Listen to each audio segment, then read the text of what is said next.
2nd of July and an absolutely gorgeous night here in downtown St. Louis at Busch Stadium. Get your holiday weekend started early with us tonight. It's the Cardinals and the Giants in Game 4 of their series. Last night, Game 3, Colby Rasmus, extra innings, goodbye. That home run proved to be the game winner. The first walk-off homer by a rookie for the Cardinals since 1983, and Andy Van Slyke. Welcome to Cardinals Baseball. That's Al Raboski. I'm Dan McLaughlin, and the Cardinals face another tough foe tonight, former Cy Young Award winner, and that's Barry Zito. But the Cardinals actually have had pretty good success against the lefty. Really have. He has never defeated the Cardinals. He's 0-3, and many of the Cardinal hitters have gory numbers against him.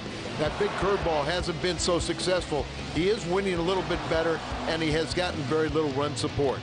On the other side, it's the Cardinal right-hander, Todd Wellemeyer. Well, Wellemeyer really needs to come out and have an efficient inning. He's been fighting it all season long, really can't find his mechanics, out there thinking too much. Just let the old muscle memory take over. And when you say efficient inning, you're talking about first innings, of course, because those first innings really have gotten to him this year. That's right. He's thrown a lot of pitches the first inning. They've scored numerous runs off him. He's just got to go out there and just have a shutdown inning and maybe let his team pick him up a little bit by giving him some run support. All right, looking forward to this one. Game 4, it's the Giants and the Cardinals. We'll talk pitching before our first pitch. But first, Wallace, yay or nay? This should be fun. Al and Jim coming up. Back by popular demand, Al Raboski and Jim Hayes debate whether or not Brett Wallace should be up with the Cardinals right now on the 2nd of July. And fans can vote as well throughout our telecast, and we will start with Jim. Take it away. If the argument against Wallace is that he's not ready, that argument doesn't hold up. Brett Wallace is a tough kid. He's not some hothouse flower that will wilt and die once you take him out of his protective environment. He's adapted and hit at every level, from college to low A all the way to triple A, where, by the way, he's on fire right now. A 15-game hitting streak. He's hitting .447 over his last 10. What's the downside of giving him a try? Letting him come up. If he doesn't hit, send him back down. Maybe he learns something. If he does hit, wow, you've got something to help your offense. Al? Thank you, Jim. Well, the one thing that I think you have to bear in mind, and of course I have never seen the young man take a swing in a game or field a ground ball, is we brought up 15 guys this year, 15 rookies on this ball club. 8 of them are going to make their major league debut. He is not one of them, so apparently he's not ready. The one thing you always got to worry about is you want someone to fail at the minor league level, because he's going to fail here. Have him fail at the minor league level so he can make the adjustments and learn how to make those adjustments when he comes here. The one thing, if the outfielders were really swinging the bats like we thought they would be, it's one thing, because he could come in here and kind of fill in, but he would be coming right now to be the answer, and that's not fair to a young man making his major league debut at this level. And there's some question, where are you going to play him? Only one of us has seen a guy play at the minor league level, the guy who's going to win the argument, and that's me. If you're looking for help offensively, why not tap into the best prospect you have, a guy who has shown the ability to hit at the AAA level. Of all the guys they've called up, he's got the best offensive credentials. Al?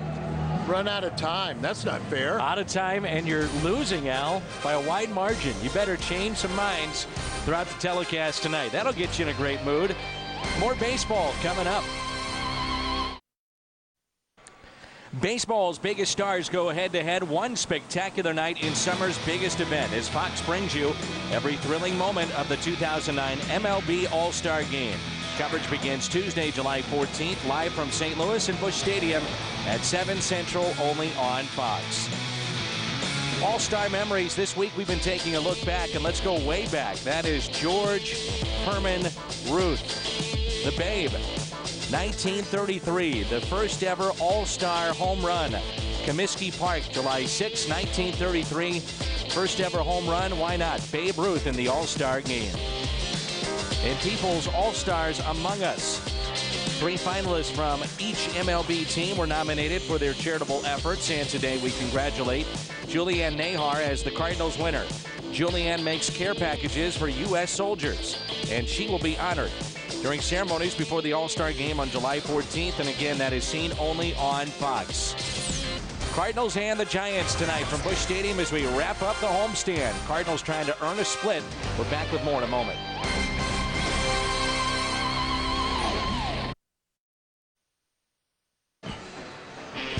Cardinals and Giants defined by pitching in many ways for the Giants. 42-35 here in 09. Second best ERA, first in complete games.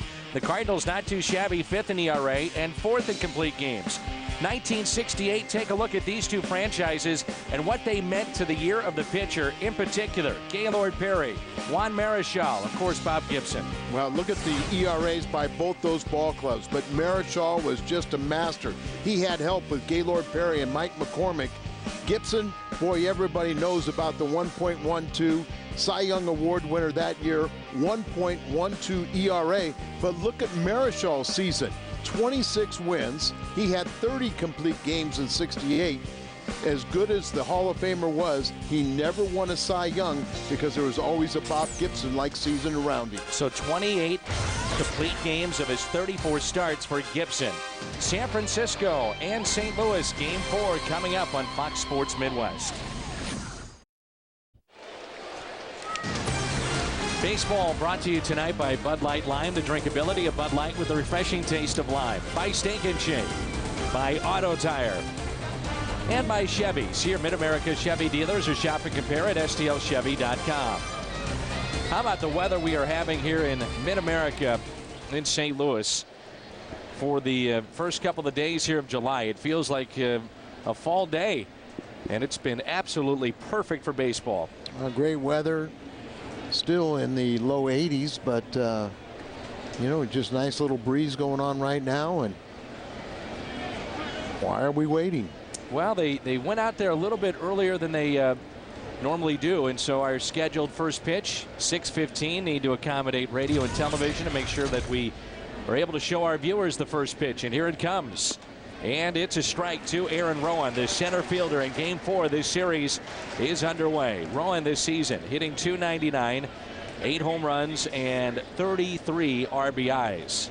We've done a nice job since they moved him in the leadoff spot. That was done out of necessity as they were trying to find anybody to get out in front of Sandoval.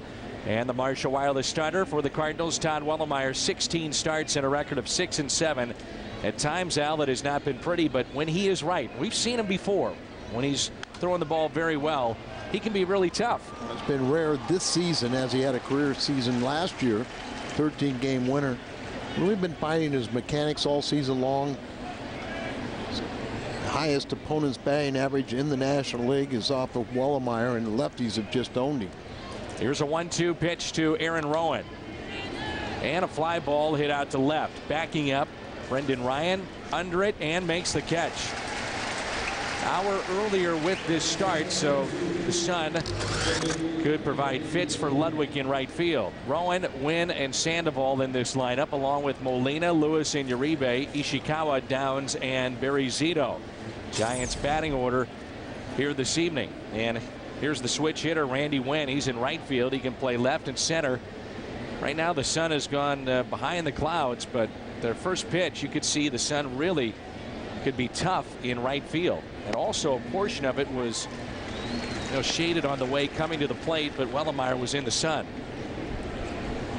Randy Wynn, one of the hotter hitters in the Giants lineup. 5-game hitting streak and multi-hits in 4 of those last 5. And he is 5 for 14 in this series. Quickly, no balls and 2 strikes. The home runs have been an issue for Todd Wellemeyer, giving up a bunch of extra base hits. He's given up 11 home runs, 10 of them to left-handed batters. But like you said, a lot of doubles and even triples. Inside. Wellemeyer's last start, his shortest outing of the year, and that was that 100-degree temperature day here at Busch Stadium just last weekend against Minnesota. Last couple starts, you know, one thing, he still continued to hit him at a ferocious pace, but pitching less innings. 1-2 is hit down the right field line. Ludwig a long way to go get it. Randy Wynn on his way to second base with a stand-up double with 1 out here in the first. A look at the Cardinals defense tonight, presented by Auto Tire. Chris Duncan, Colby Rasmus, and Ryan Ludwig. Tyler Green, Brendan Ryan, Skip Schumacher, and Albert Pujols. And the battery tonight, Todd Wellemeyer and Yadier Molina. Here's Sandoval. And finally, Sandoval was kept off the bases last night. And of course, he had the costly mistake of the dropped pop-up by Colby Rasmus. As we said, you know what, you do that at this level, more times than not, they get an extra life. They burned you, and Rasmus did the rest last night. Sandoval was first time in 26 games didn't reach base. Hit or walk, error. And the Cardinals have kept him in check in the series, 2 for 12. And yeah, and he's only 2 hits in his last 14 at bats. Sandoval is a switch hitter as well, so it gives Bruce Bochy some flexibility here in the middle of this lineup. Fouled back. The Cardinals announced at a press conference this morning in Santo Domingo, the Dominican Republic, they have agreed to terms with a free agent outfielder, Wagner Mateo. He is 16 and considered by many to be the top amateur free agent on the market from Latin America. And the signing, of course, is conditional on a physical, but they gave him over $3 million. How about that? $3 million. It was 3.1 actually for a 16-year-old down in the Dominican Republic. 6'2", 190 at 16 years of age. Say he's got a very good arm. He throws left, bats right. Good speed, so physically gifted at the age of 16. 2 balls and 1 strike. And if you were going to compare a body type at this age, people were saying it was like Hanley Ramirez at that age. You really run the risk, though, of giving a young man that kind of money. A grounder, staying with it and making the play. Skip Schumacher at second base.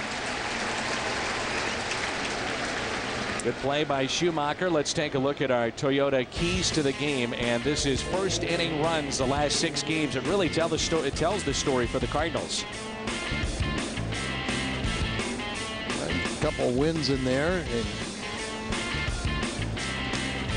so when they score first inning runs, they win. And when they allow those runs, they have lost.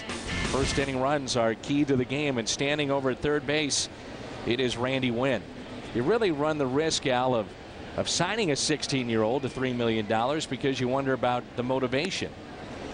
You know, the motivation should be to be a major leaguer, to have a great career, but you have that kind of success financially early on, may take some of that motivation, that drive away. And you talk about changing lifestyles. Third world country to now buy and have anything you want, and you're only 16.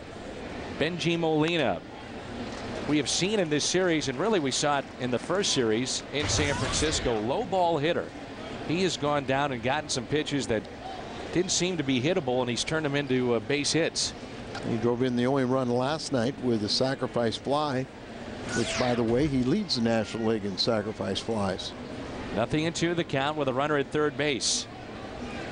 That's Randy Winn. The 0-2 pitch with 2 outs. That graphic really telling. First innings for the Cardinals and scoring first. And it's not just been the last 5 or 6 games. That has been all season long for the Cardinals. A huge differential when they trail early on or if they're up early on. It's about 3-1. You know, they win if they score first. How do you get a piece of that one? His average is .259. His on-base percentage, Molina, .267.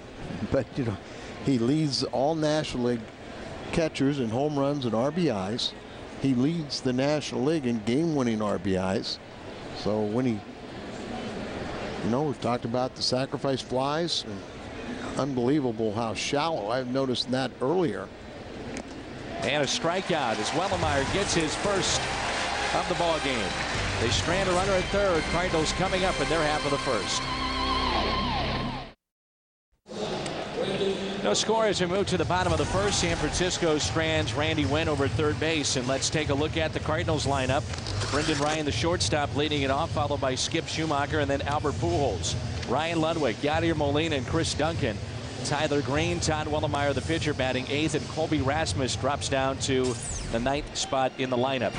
Cardinals face a good one when he's right. He's 4-7 this year. Our Marshall Wireless starter, Barry Zito. He hasn't figured out the Cardinals yet. He's 0-3 with a 4.57 ERA, and the Cardinals are hitting as a team .352 against him. And you look at some of the numbers Cardinals hitters have there are just absolutely gaudy.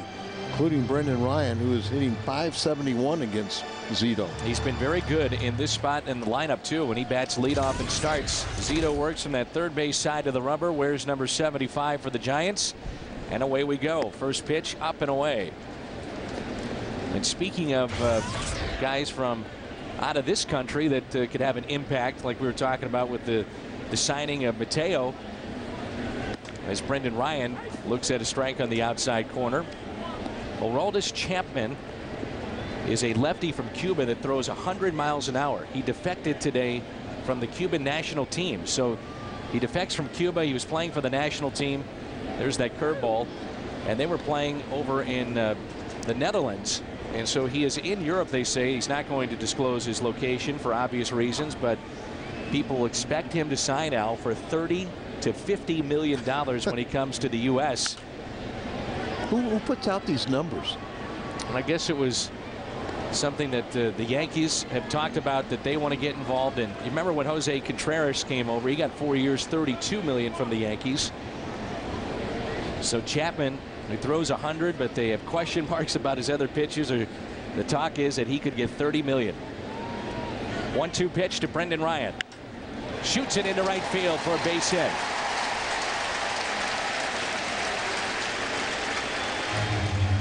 A look at the defense for the Giants presented by Auto Tire. Lewis, Rowan, and Wynn in the outfield. Fred Lewis, his first start in this series. Sandoval, Uribe shifts from second base over to short. Downs is at second tonight.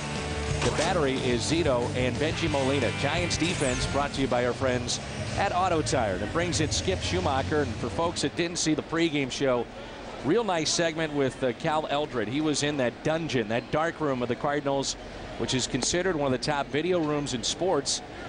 And Skip was showing Cal all the different video that they have at their disposal. We've talked about it before, and Chad Blair runs that department, one of the coaches, and runs the video side of things for the Cardinals. But they were watching Barry Zito. Not only what Skip has done against him in bats. Hits this out to deep left field. Lewis is back. Doesn't look comfortable, and it hops off the wall. It's a fair ball. They're going to say it went over the wall and a ground rule double. It is a fair ball. A misplay in left by Fred Lewis, no doubt. He never looked comfortable there. He was playing pretty far in and had a long way to go. Coming off the bat of the left-handed hitter, it's going to slice away from the left fielder. But you're right, he's just fighting it all the way. And then he falls down, but the Giants catch a break as it bounces up over the wall. I believe it hit the foul pole here as it went over the wall. And Lewis comes up short on the play. Lucky he didn't turn his ankle, and now they're going to walk Albert.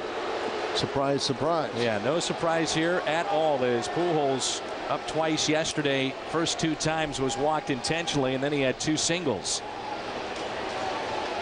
So providing the protection tonight, Brian Ludwig, and Bruce Bochy says, let's deal with him. I showed you that keys to the game. The Cardinals in a great position to score here in the first inning. So intentional pass to Albert Pujols. And it's bases loaded here for Ludwig. Inning started with a opposite field single by Brendan Ryan. Schumacher with a double opposite way too. And then the intentional pass to Pujols. So bases loaded here for Ryan Ludwig. I get the feeling, Al, this is an important game for the Cardinals because of the importance of the road trip coming up. This road trip could be a killer trip. If you have a very successful one, it could be a point in the season where you look back and you say, boy, that was where this team took off. But it also could bury you. Cardinals will go back in the Central Division after tonight. Ludwig down the left field line. It is hooking, and this ball is home run distance just about and foul. Remember Ludwig just a couple of weeks ago in Kansas City with a grand slam. Right, first of his career, and he is 3 for 10 in this series. Starting to get some extra base hits now, picking up the pace as he's getting closer to the season he had a year ago, which was spectacular. Last time we saw Barry Zito fought through the innings that he pitched in, and the Cardinals got to him midway through that game. You can see he's not throwing hard at all. That was an off-speed pitch at 68. When he was winning the Cy Young Awards, he was in the 90s with that big bender, but the velocity is way down now. Well, he's actually won 3 of his last 5 starts, but an ERA during that time nearly 6. Here's a 1-1 pitch. Ludwig takes it upstairs. He's in the driver's seat. 2 balls and 1 strike. A lot of pitches up. 4 for 12 against Barry Zito is Ryan Ludwig, who's in right field tonight. Set the tone early. Cardinals with a walk-off win last night. Will it carry over to game 4? The 2-1 pitch. Right on it and fouled it back. Dan, you said that Ludwig has a .333 average against Zito. Of the guys that are in the lineup today or tonight and have faced him, that is the lowest average. Wow. That's really surprising. Even with his struggles in the National League, that's surprising. I mean, this guy at one point was considered maybe the best in the game. Absolutely. Got $126 million when he signed. That was the highest ever for a pitcher. And then he said he wanted to change his motion. 2-2 pitch. Ludwig in on his hands and fouls it back. And I think Dave Rigetti fainted. Well, he started 0-8 last year, and everybody was trying to figure out what was going on with Barry Zito, the 30-year-old from L.A. 1 for 6 this season. So hasn't quite lived up to the big contract. There's Dave Rigetti. What an outstanding player he was, pitcher he was, and a good pitching coach. Ludwig. Left field. Will it get out of play? It will. Lewis watches it, but 10 rows deep. There is a big gap in left center field. Rowan is actually shading him just a bit to the opposite field. Does that surprise you? Because you have a guy that's not throwing hard, and Ludwig certainly can pull the ball. I wonder if some of these outfielders, the way they're playing is just because they're fighting the shadows in the sun. Good point. Look where Rowan is standing right there. Right. Same thing out in right field. Randy Wynn is kind of standing, you know, in the shade of the light standards. 2-2. Off speed pitch. Missed outside. 3-2 on Ryan Ludwig. See, a lot of the pitchers are up. Not a good sign for the Giants. But this is where you have to get him, though, while they are up, because at some point he might get settled in. That's it. The 3-2 pitch. Ludwig, ground ball. Uribe kicks it. Run scores, and it's 1-0, and still nobody out. By him getting a glove on it, he at least saved a run from scoring, but he kicked it. Base is still loaded, and it is a base hit for Ludwig, and he picks up his 40th RBI. It would have been a real tough play for Renteria to get an out or make a throw. Or Uribe, excuse me, at shortstop, but then when he kicked it, I thought maybe Oquendo would send him home, but Molina coming up. See what he can do.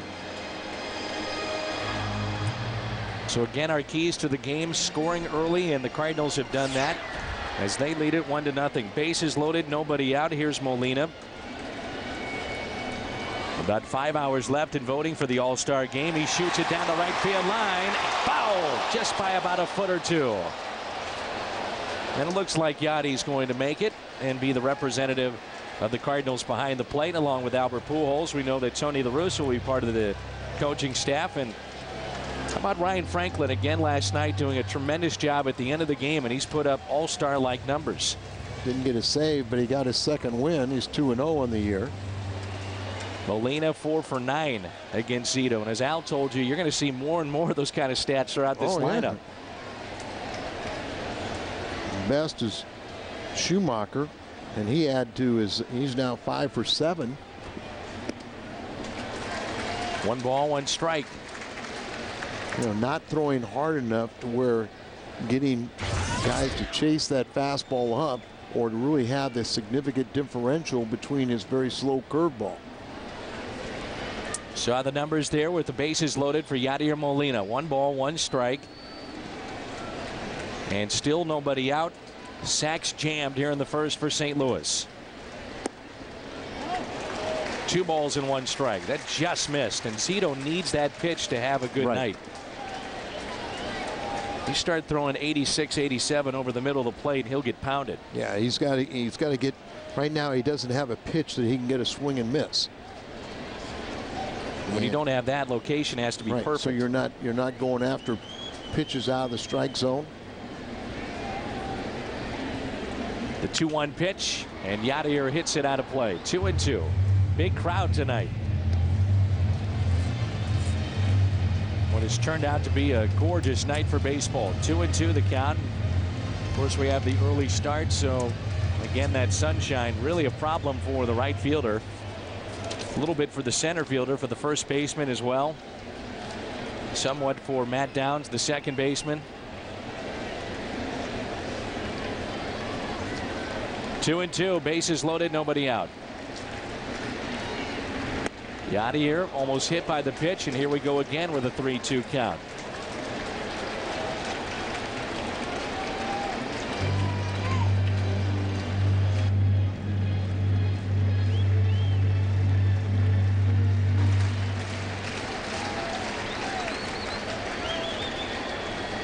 Benji behind the plate, Yadier at the plate. Full count, he's hitting 400, the league average at 234.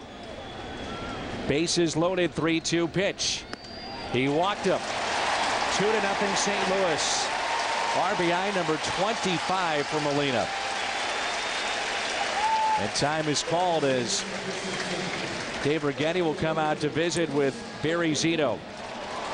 Dave Righetti put Zito in the bullpen, and some scouts had said that they thought that was longtime guys around baseball, that was the wrong thing to do last year. But Righetti said, look, you've got to break routine because this isn't working. You've got to get your mind clear. Don't worry about the contract, and let's start getting down to the basics of what made you successful. Why did they think it was the wrong thing to do? People felt that, in talking with longtime scouts, and I talked to 2 of them about this, they felt that if you do that, it's one thing when you do it with a young player, but with a guy like Zito that feels the pressure of the contract and the fact that he had a track record for a long time in the major leagues, you let him work himself out of it. I don't necessarily agree with it. I don't either. Maybe a change of scenery is the right thing for him to go to the bullpen at that time. Bases loaded, and the first pitch is strike 2, Duncan. Duncan, a 500 average, 3 for 6 against Zito. So 3 base hits, 2 singles, a double, 2 walks, still nobody out, bases loaded. Cardinals lead it 2-0. 0-1 pitch. Duncan, a ground ball to first. They'll go to second, out there, back to first. Zito not on the bag, safe. As Albert scores to make it 3-0. If he's at the bag, he's out. Yes. Got to run under control. You've got to run down the line, parallel to the line, so you can see the bag and know where you are. Right there's a return throw, and just reaches back, and he misses the bag, and there you showed you right there that he would have been out. Needs a double play here, down 3-0. 1 out, first and third, and here's Tyler Green. We saw the speed of Tyler Green, a factor in 1 inning last night late when he pinch ran for Chris Duncan. Had a force play at second base, which he was safe. Cardinals, though, could not cash in, but it does give you an idea of his speed. First pitch is fouled back. Tyler Green hitting 237, 2 home runs, 7 RBIs, and we had Whitey Herzog in the booth over the weekend, and he talked about Tyler Green even before Brendan Ryan. He likes both, but said Green can play at this level because of his defense. Really likes his D. 0-1 pitch. And Dan, if you kind of go back to the Brett Wallace thing, and you know, Tyler Green, you know, all Brendan Ryan, all these guys, you know, they're coming up here to be a spare part. You do their defense, contribute a little bit. But if you brought Brett Wallace up, he'd be coming up here being part of the answer. And that's not fair, because, and he'd be part of the answer because the ineffectiveness of the Cardinal outfielders. I think at some point we will see him, meaning September, and I say that because of this. Gloss probably doesn't come back. You don't know about DeRosa, at least speaking right now. And Wallace is your third baseman of the future, is the future next year. Yeah, in my mind is you have that opportunity to find out if he's ready next year. Exactly. You know, a year ago he just signed in June. He raced from A ball to AA, started this year at AA. Now is at AAA level. So it would make sense to see us, you know, at the very least a September call-up. 2-2 the count. Big curveball upstairs, and again he goes 3-2. 32 pitches by Zito here in the first, and he's gotten only 1 out. But the thing about Brett Wallace, you know, as Tony noted in the paper today, anybody that thinks, and he was pretty blunt about anybody that thinks he should be here, is feeling like they're trying to hurt the young man. So he needs to play, but he needs to play every day at the minor league level. Green strikes out. Big one for Zito. 2 away. And now he has the 8th place hitter, which in Tony La Russa's lineup is the pitcher. This is one of those times where this does not favor the Cardinals, using the pitcher batting 8th. And isn't it about 50-50? About 50-50.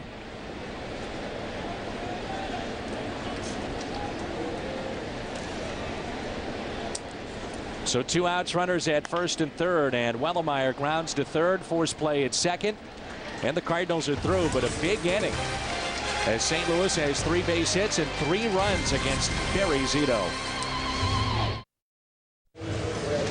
Cardinals baseball on Fox Sports Midwest is brought to you by Bud Light Lime, the drinkability of Bud Light with the refreshing taste of lime.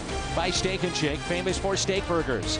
By Auto Tire, for the lowest prices in town. We shop the competitors so you don't have to.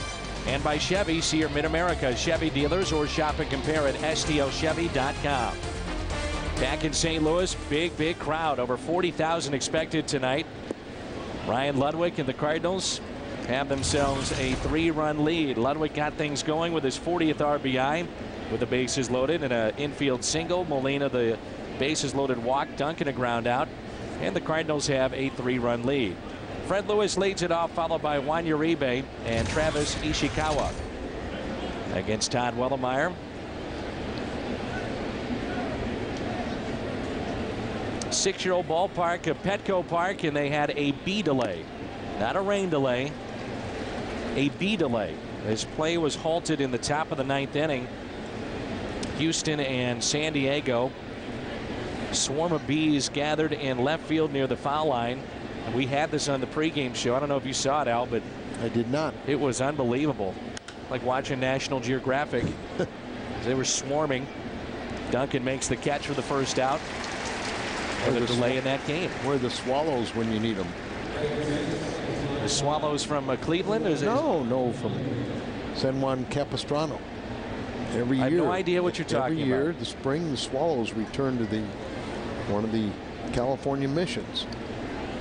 What were the birds in Cleveland? Those are seagulls. And they were gathered around the rooftops around the Cleveland ballpark. And I remember, and we had this on the pregame show as well, we had all those bugs and moths at Old Busch Stadium when Barry Bonds went back. Speaking of the Giants, remember he went back to make a catch, hit off his glove, and went over the wall. He didn't take, you know what, he didn't blame the bugs though. Kevin Mitchell in the old ballpark caught one with his bare hand and in foul toward the territory and left. He later said he had no idea why he did it. He said it was just reaction. Not sure why I did it, but he did it. 2 balls and 1 strike here on Juan Uribe at shortstop tonight, with Renteria getting the night off, and Travis Ishikawa is on deck. 3-0 Cardinals here in the second. Big road trip though for the Cardinals coming up. Cincinnati, first of 3 tomorrow night. We'll have all 3 on Fox Sports Midwest. Off day Monday, and then we head to Milwaukee, and then we've got 4 with Chicago. It's a doubleheader on Sunday against the Cubs. Up the middle and ripped for a base hit. Joel Pinheiro and Homer Bailey tomorrow night. If you're traveling and can't catch the Cardinals TV broadcast at home, catch all the action on your computer on the road at MLB.tv. Over 100 live out-of-market games per week, and for complete details, visit STLCardinals.com, where baseball is always on. Last time out, really rough outing against Minnesota for Todd Wellemeyer. Took a no decision, 2 1/3, and Tony La Russa had seen enough. Remember the time before that, a real rough outing in New York. That was a 6-4 loss. He went 5 2/3 in that game. Giants with 2 base hits tonight. Here's Ishikawa.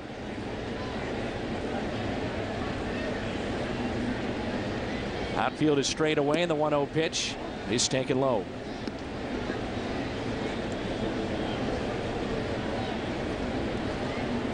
2-0 the count.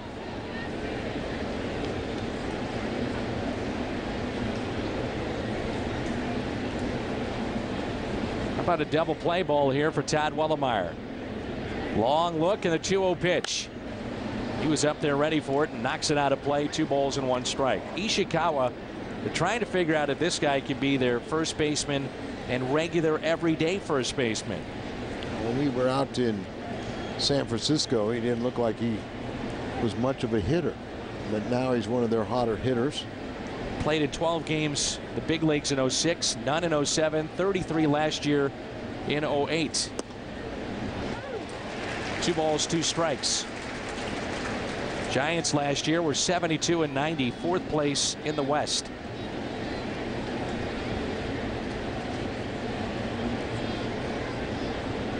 Old Busch Stadium. Kevin Mitchell with the catch, running near the line, the old turf. 2-2 pitch taken upstairs, and this is what the Cardinals do not want to see. Extended counts with Wellemeyer on the mound. Be aggressive inside the zone. Well, he's just really struggling against left-handers. You know, they're batting over 350 against him. I would have been tempted to start an all left-handed hitting outfield tonight if I were the Giants. 3-2 pitch. Don't start the runner. Double play. 6-4-3 double play. When we come back, we'll show you a little history from the old Busch Stadium. That's Kevin Mitchell.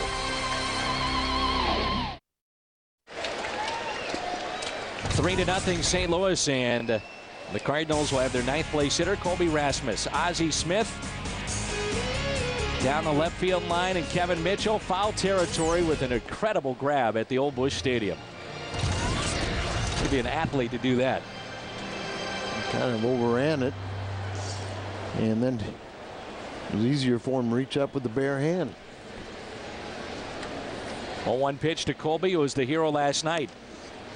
There's so many things that went into that at bat with Rasmus. The drop by Sandoval in foul territory, which would have put him away.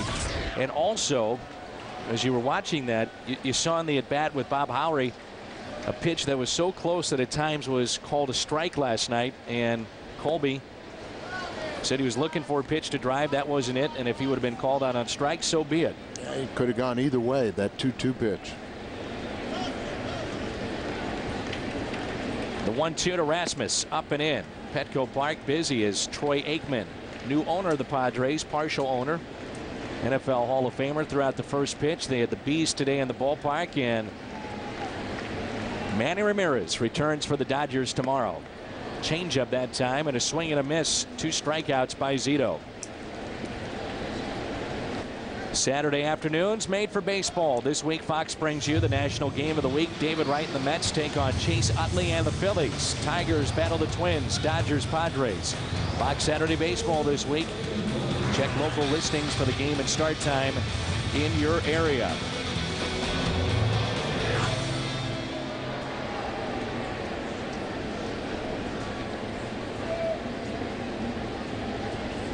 Here's Brendan Ryan, the leadoff man. And the first pitch is taken for a ball, up and away. Singled to right his first time up in the first, and scored on the base hit by Ryan Ludwig. Cardinals have been thrilled with the defense that Ryan has given them. And it seemed like he really turned the corner, especially at shortstop in the series against the Atlanta Braves. At that point in time, Khalil Green was the everyday shortstop. There were a couple of balls it seemed like that he could have gotten to. He didn't. Ryan had a spectacular series defensively, and he was telling me the other day that's when he felt finally at place in the big leagues with that defensive series that he put together. Look at his batting average now. You know, it's .297. And he strikes out on that curveball. Sharp break that time, and 2 strikeouts for Zito in the inning, 3 in the game. He kind of touched on it. You know, Cardinals did get 3 runs, but they could have had a lot more. And now he's starting to settle in. There you see that curveball. It starts out the eyeball and then bounces. It's one thing to do it against a young pitcher. It's another thing to do it with a guy that has been through it, ups and downs, and a long career like Barry Zito. where he says, okay, that's my first inning, and now I put that away, and I'm going to try to throw up zeros every single inning after that. The other guys, it just seems like they become unhinged. Well, that's part of the maturing process. You know, he's talking about how to learn to deal with the negativity. You know, can just put it aside and say, okay, that inning's over with. I can't do anything about it, but I can throw up zeros from this point on and keep my team in the game, and they are in this game with Wellemeyer on the mound. 1-2 the count on Schumacher, who doubled down the left field line his first time up. Schumacher in the 2 spot tonight, not leading off. 1-2 pitch to Skip in the dirt with that breaking ball. Zito, when he was right, the breaking ball would start at about the shoulder of a left-handed batter. Late break, sharp, and wind up right in the glove of the catcher, middle of the plate. Nothing a left-handed batter could do. 2-2 pitch. Back to Zito. Schumacher retired, and the Cardinals go in order. We play 2, and it's 3-0 St. Louis. Matt Downs is the second baseman tonight for the Giants, and he'll lead it off, the 8th place hitter, followed by Barry Zito and Aaron Rowan. The Cardinals lead it 3-0 here in the 3rd. First pitch by Wellemeyer is taken for a ball. So on the bench tonight, Shireholtz, Renteria, Whiteside, and Torres.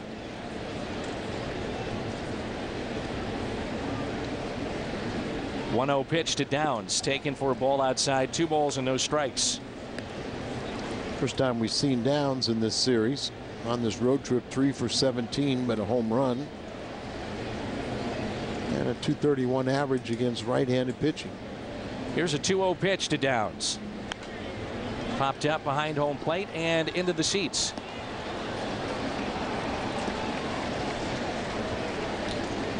Two and 1. How about Bruce Bochy? The first 3 games of this series, he went with the same lineup. I don't know if we've ever seen Tony do that 3 days in a row. I don't think so. Be a good trivia question. Last time he had the same lineup 3, maybe 4 or 5 games in a row since he's been here in St. Louis. It is always a rotation for Tony La Russa, it seems like. And for the most part, he has had success with that, as his players do play hard. And it's a leadoff walk, so not what you want to do with a 3-run lead. Cardinal baseball tonight on Fox Sports Midwest is brought to you by Kia Motors. To learn more, visit kia.com. By the Casino Queen, home of the loosest slots. And by Taco Bell. Get a $5 off admission coupon for the All-Star Game MLB Fan Fest now at Taco Bell.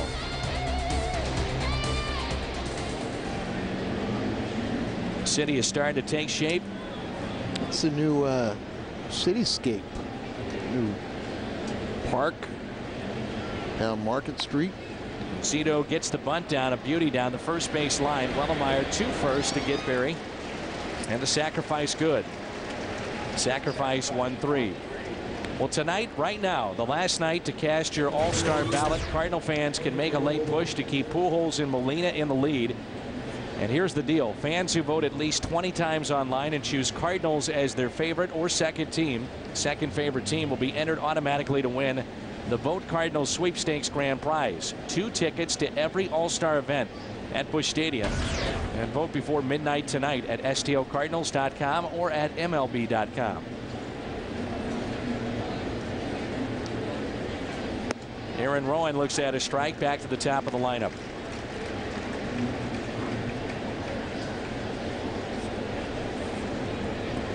If you missed it during our open, it was Al and Jim debating whether or not Brett Wallace should be up right now. Al taking the stance that he should be in the minor leagues, more seasoning. And Jim, of course, saying that he wants him up. We'll show you the results momentarily of what the fans said. Well, you could put it this way. The fans could have their wish, and the manager wouldn't play him. You know, when in spring training, when some of the media were talking about Brett Wallace making the team, the next day Tony sent him out to the minor leagues. 1 ball and 2 strikes. And 74% of you fans want to see Brett Wallace right now.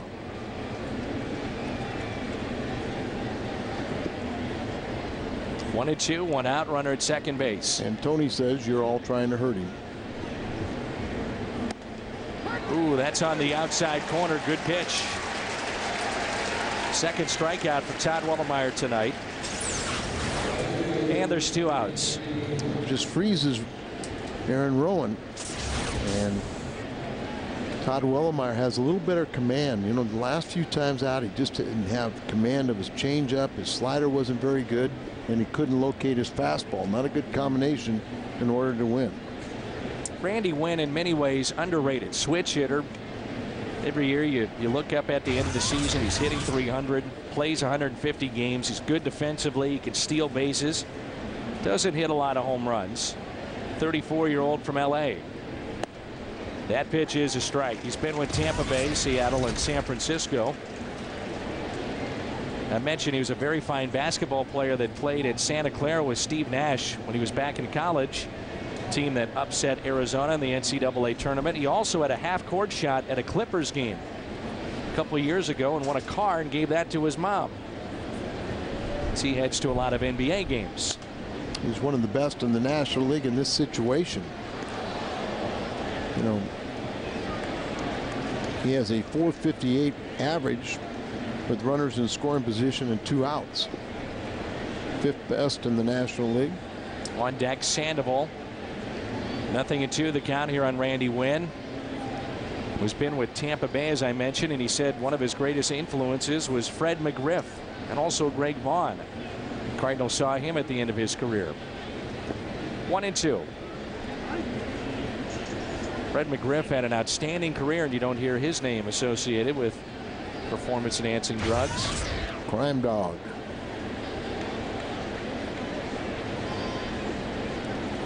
.458 for Winn in this spot.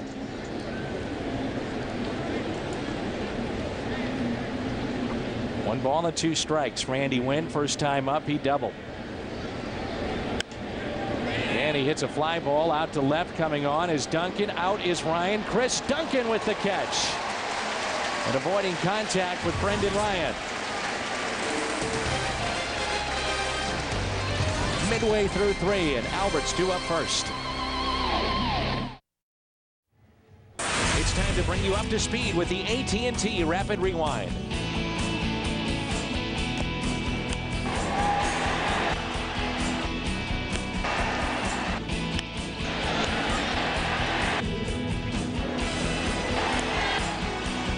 AT&T, the nation's fastest 3G network. AT&T, your world delivered.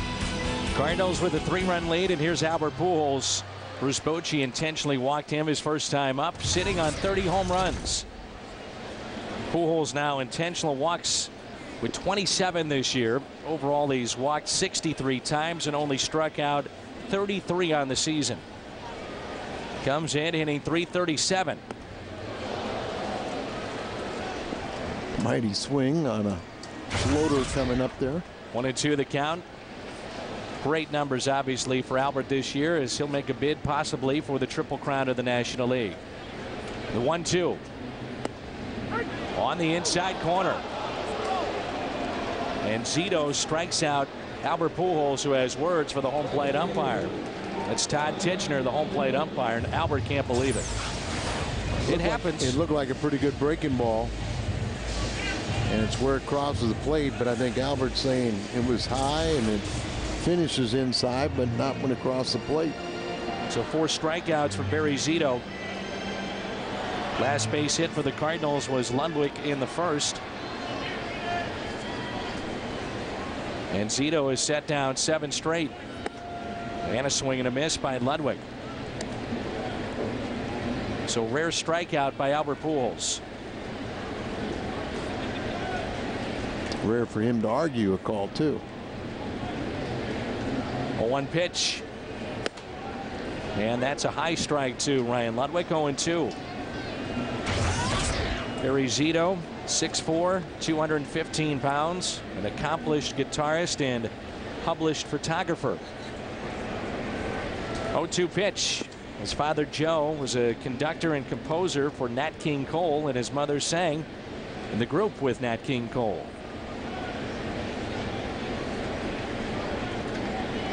1-2 pitch.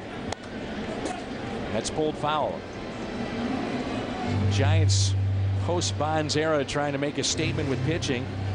And that's one of the reasons why they gave Zito that monster contract. They knew that it was coming up at the very end of Barry Bonds' career, trying to redefine who they were, and it started with Barry Zito in pitching. Now, we've seen some great pitching here with their young starters, Matt Cain, Tim Lincecum, Randy Johnson has a win in this series. And if Zito can get on track, this would be a very tough team to beat in the second half. It sure would be, Dan, but I'd be thinking twice before I'd want to deal with the Oakland A's, especially when you're talking about a pitcher. Seems like they know when to get rid of their pitchers right before they get hurt. The one I didn't understand was Danny Aaron. That's true. That's the one that some people never understood why the Cardinals traded him. Me being one of them. As Ludwig strikes out. August 2nd is Build-A-Bear Workshop Day at Busch Stadium. 12,000 kids ages 12 and under with a paid admission get a free Berry limited edition Cardinals pup. B-E-A-R-Y. Get it, Al? Okay. It's Build-A-Bear, so it's Berry limited edition. For tickets, call 345-9500 or visit stlcardinals.com. Future movie star there, or absolutely current one? Had to look.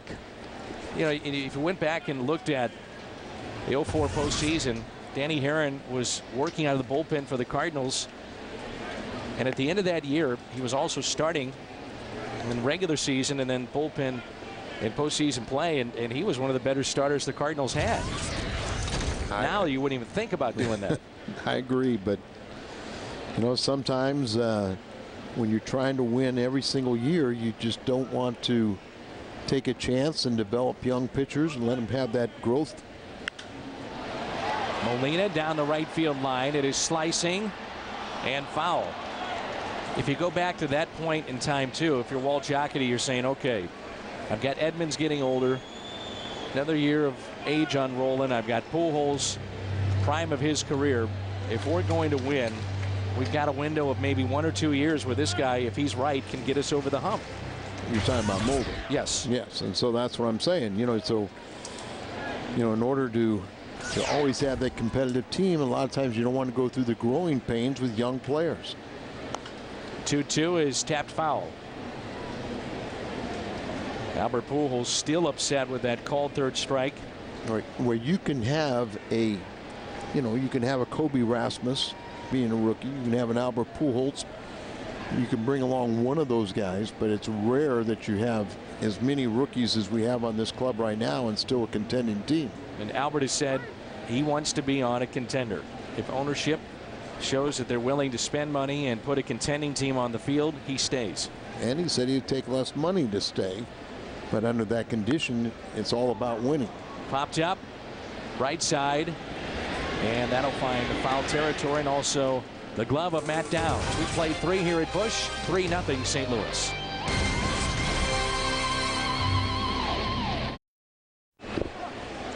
Are you ready for the 2009 Major League Baseball All-Star Game? Catch all the action from the Cardinals home, Busch Stadium, Tuesday, July 14th, 7 o'clock Central on Fox, and this one counts. 3-0 St. Louis. Pablo Sandoval leads it off for the Giants as we move to the 4th inning. Sandoval signed as a non-drafted free agent in 2003, and he signed originally as a catcher. And he was very good as a catcher last year. As a matter of fact, switch hitter, gunned down 30 of 68 runners in the minor leagues last season. Not too shabby. But with Molina being back behind the plate, right now he's got to find another position.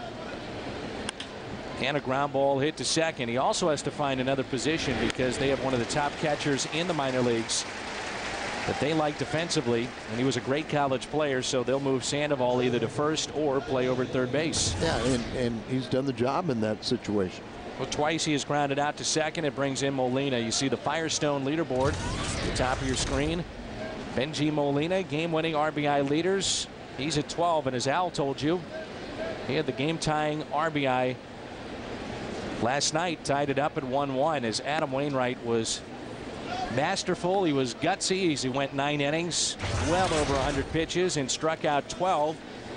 Most strikeouts for a Cardinals pitcher since 2006. Chris Carpenter against Pittsburgh struck out 13. On the outside corner and a check swing. 1 ball, 1 strike.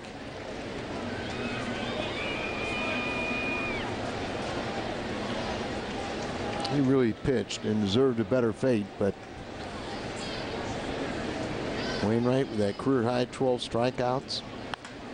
And a liner into left center field. Duncan can't get there. Drops in front of him. A near collision last inning with Duncan and Brendan Ryan. Yeah, they're both laughing about it, but it wouldn't have been funny if they would have ran into each other, and didn't really look like Duncan called Brendan Ryan off. But take a look at the last pitch. And as Benji hit it hard, and did he have some top spin? Ball up out over the middle of the plate. When you have top spin, it just you know, you hit the ball and it never gets elevated. It's like a sinking line drive. Kyle Loge making a rehab assignment start tonight, and the second batter that he faced just hit a home run against him. Cardinals would like to get 1 start from him before the All-Star break, and that's why these starts for Wellemeyer and Thompson individually are so big for them.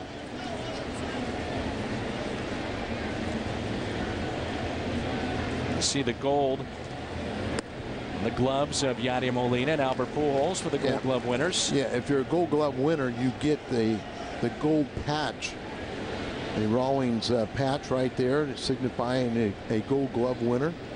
See, Albert's is a couple years old.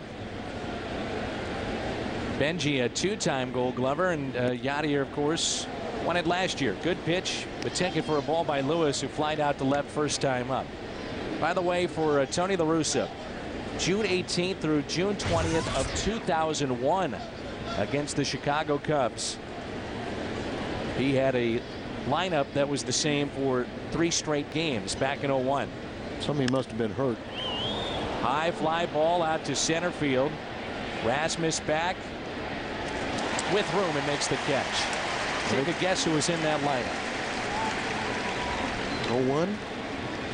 So your leadoff man, second baseman, Vina. Fernando Vina, batting second, and I would have to say playing third base.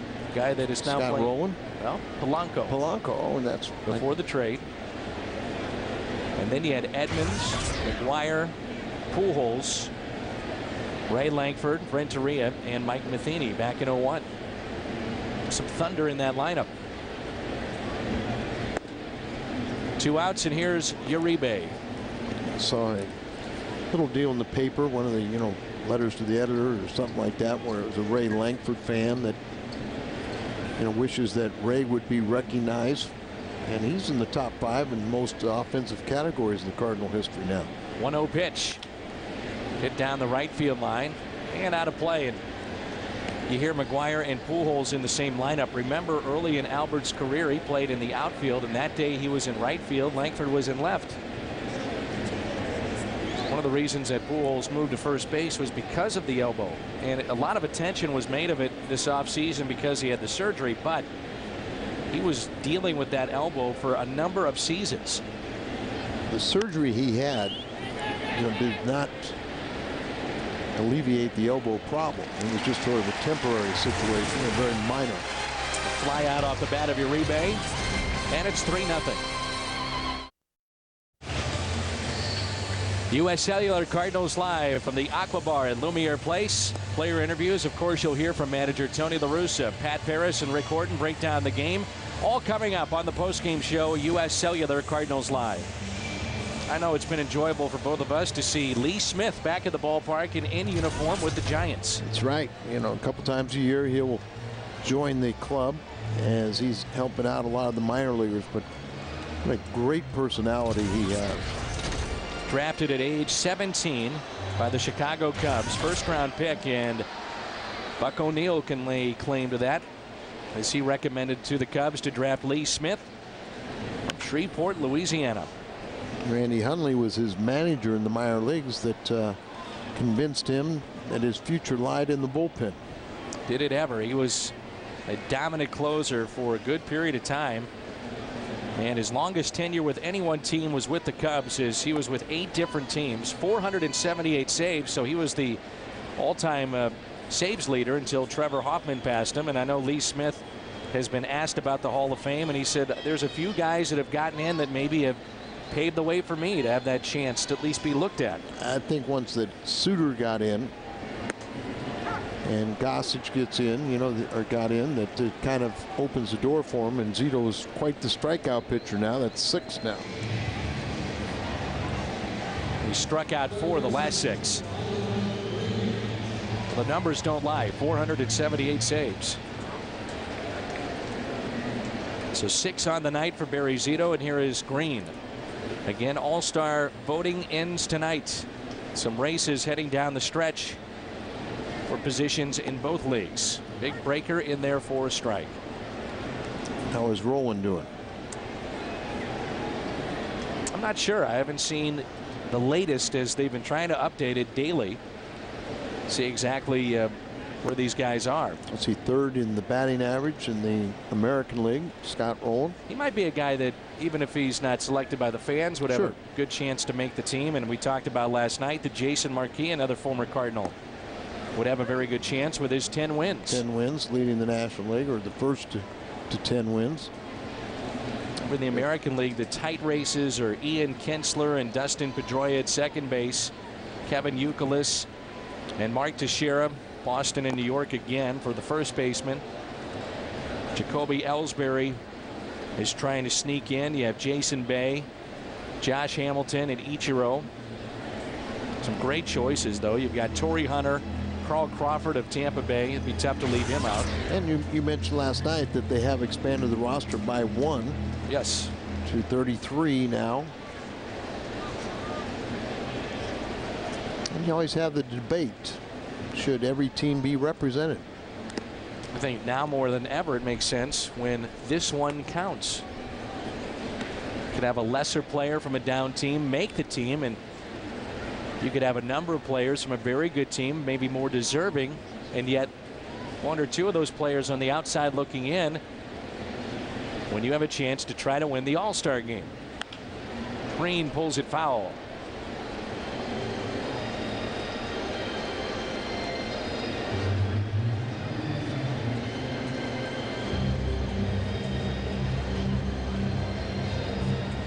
Number of years, Kansas City, recent years, tried to figure out who would be their representative, and this year, pretty easy. Zach Greinke would be a guy that should make the team. 1 ball and 2 strikes here on Green. Albert Pujols trying to be the NL top vote getter for the 3rd time in his career. And that's 7 strikeouts for Zito. Catches Green looking. The Giants sweep a doubleheader from the Cardinals with identical 1-0 scores all the way back in 1933, July 2nd of 1933. This date in baseball history. Presented by Schnucks. And a strike. Well, they're going to say it's a ball, as Al has 1 fan here.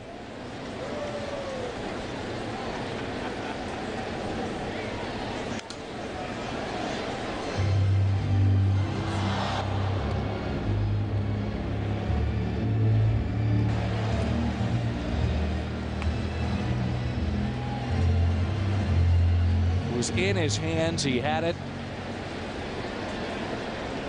And that gentleman is saying hello to everybody.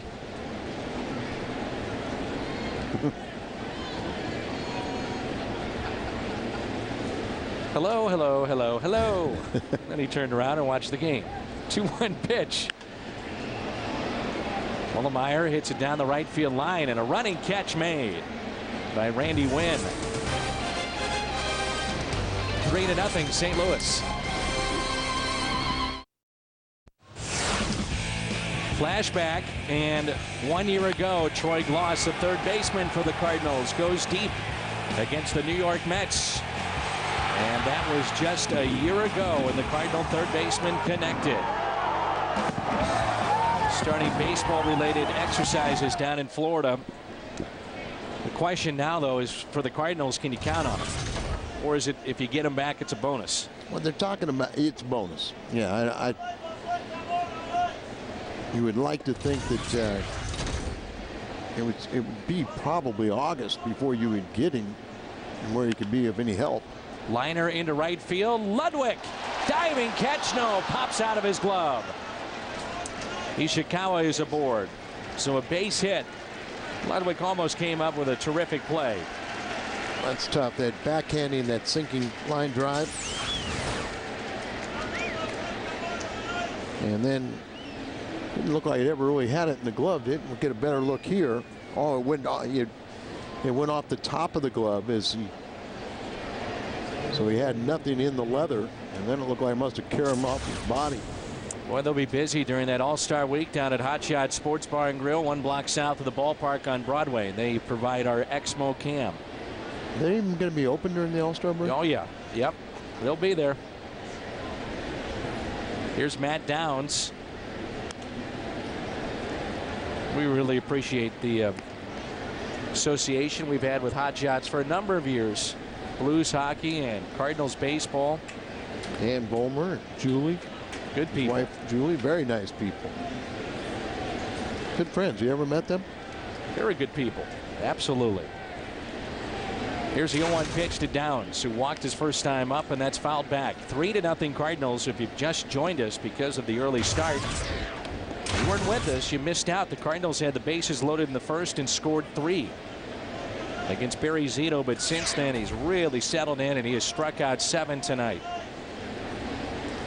He touched on it in the first inning. As you know, he may settle in and pitch a game, and he sure has, but they got Valdez warming up. They get into a scoring opportunity. Zito is the on-deck hitter. And it's 1 ball and 2 strikes. Mike Shannon on his program over at his restaurant had Randy Johnson on last night, Al. It was fantastic as Randy Johnson really opened up about his career. And there's a ground ball up the middle. Ryan steps on the bag over to first. Nifty play from the Cardinals shortstop to turn the double play. Very athletic maneuver right there as you're catching it, the concentration, hoping it doesn't hit the bag, and hops over it, and then that little sidestep, touches the bag, looks to first, sees where he's going to throw it, and that took a little tricky hop, but he stays with it, uses 2 hands, and that's the only way he completes the play. Exmo Cam brought to you by Hot Shot Sports Bar and Grill as Zito takes a ball. Of course, 1 block south of the ballpark. Now, when you think about Randy Johnson, he said, you know, I had so many walks, and the thing that changed it was where I was landing my lead foot and how I was landing. He said he was changing things up from landing on his front portion of his foot to the heel and vice versa, and what that did for the rest of his body as he came over the top, and all of a sudden he had command of which he never had before. So instead of landing on his heel, now he's landing down, and he finished off his pitches. Right. It was really interesting. And it made sense that now he had, you know, he had control of where the ball was going. Before he was throwing uphill. Zito with a base hit, a defensive swing. Well, you knew with the double play was going to keep him in the game. And now he helps his own cause with the base hit.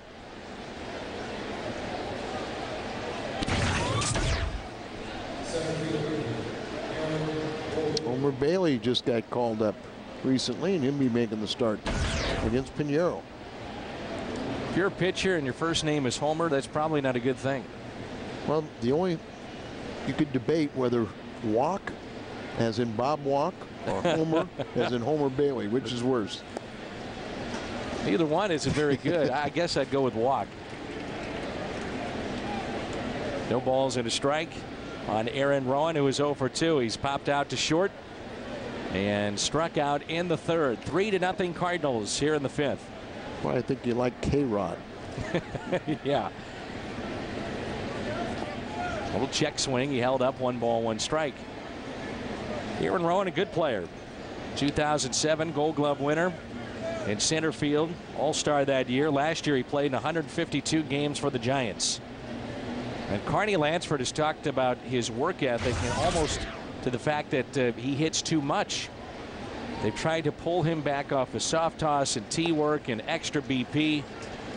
by the time the game rolls around, sometimes he's worn out. Well, and that was the case. You know, we heard about Chris Duncan. Remember 2 years ago, he would hit 4 hours a day in the cage. Now, that's ridiculous. I mean, you talk about picking up bad habits. You can't, I don't care how physically strong you are, in 4 hours, you're gonna wear yourself down to where you pick up bad habits. 1-2 pitch from Todd Wellemeyer. They had a strikeout, so much better here tonight. San Francisco strands their 4th runner and 3 Ks tonight for Todd. Our Bud Light What's on Tap. The difference is drinkability. The Skyline Chili, Al's favorite, will be there tomorrow. The Cardinals and the Reds on the air at 5:30 from Cincinnati. Final road trip of the first half of the season before the All-Star break. Cincinnati, Milwaukee, and Chicago. And the Skyline Chili. You can't tell me that is nutritious. Well, you have to get it with the noodles, not necessarily on the hot dog. That sounds worse. You had an issue with Skyline Chili one night. No, I've never. I have respect for my body. Here's Colby Rasmus, who homered last night and struck out back in the 2nd. I will recommend to Colby with his hiatal hernia not to eat Skyline Chili either. I agree with that. That is something we definitely can agree on with Skyline Chili. Don't eat it late at night, even if you don't suffer from what Colby suffers from. Right. Because you will be then suffering. And you kind of look like the cat. That's what he has. He has a gallon What of that. are you talking about? Oh, the cat. He loves Skyline Chili. Colby Rasmus into shallow right field and a base hit. All right, we call these things, these little bouts that you and Jim have, fizzles, where we get the votes from the fans, and apparently Jim wants to win. I don't know what you're talking about with Skyline Chili. Maybe Jim does. Well, I think he lost the earlier fizzle, so he took a shot at me. Something looks like me. What, Al? What? Hey, by the way, did you read Tony's comments about what he thought about bringing Wallace up in today's paper? I was not debating Tony. I was debating you. Did you read what he said? Yes. What did he say? Paraphrase it for other fans. Tony thinks that Brett Wallace would be best served staying in the minors. And what did he think about people that recommend him being up here? He gets angry at them? Slightly. Well, Al, it's okay to have an opinion if you'd like to have Brett Wallace play in the major league. It's okay. Jim has his opinion, and yeah, no, he's entitled to it. Al, it was just a good, healthy debate, airing some opinions, and you lost again. I got at the 2 minutes, you got a minute 30, and I got 30 seconds, but that's okay. Cry me a river, and then attack me on some Skyline Chili topic. What? Did you do a feature on Skyline Chili in the past? I did. I had Ryan Franklin and another player, and the reviews of the Skyline Chili from the Cardinals not favorable. I think that was my point too. Here's Brendan Ryan. Hard to follow. Well, if you have any, I shouldn't say that. Yeah. I really don't know about the IQ of a cat. I'm not touching that stuff. I'm not talking about Skyline Chili. I'm talking about felines. You and Jim can settle this on the plane. Is sure he's going to be able to go? He's not having vacation issues again? Ouch, as Brendan Ryan hits the deck. Big Cardinal fan, Tom Morgan, watching tonight, as he always does on Fox Sports Midwest. And Tom has just turned 21 and watching the ball game, and then he says he's headed out. There's an error on Barry Weinberg as he dropped his tape. See, the bat boy just went over and picked it up. Well, that's what they're there for, to help out. See, the tape's in his left hand. Now he go hand it, give it to Barry because he didn't realize he dropped it. And it helps to zip it up, Barry. 0-2 the count. Runner at first and nobody out. 3-0 St. Louis.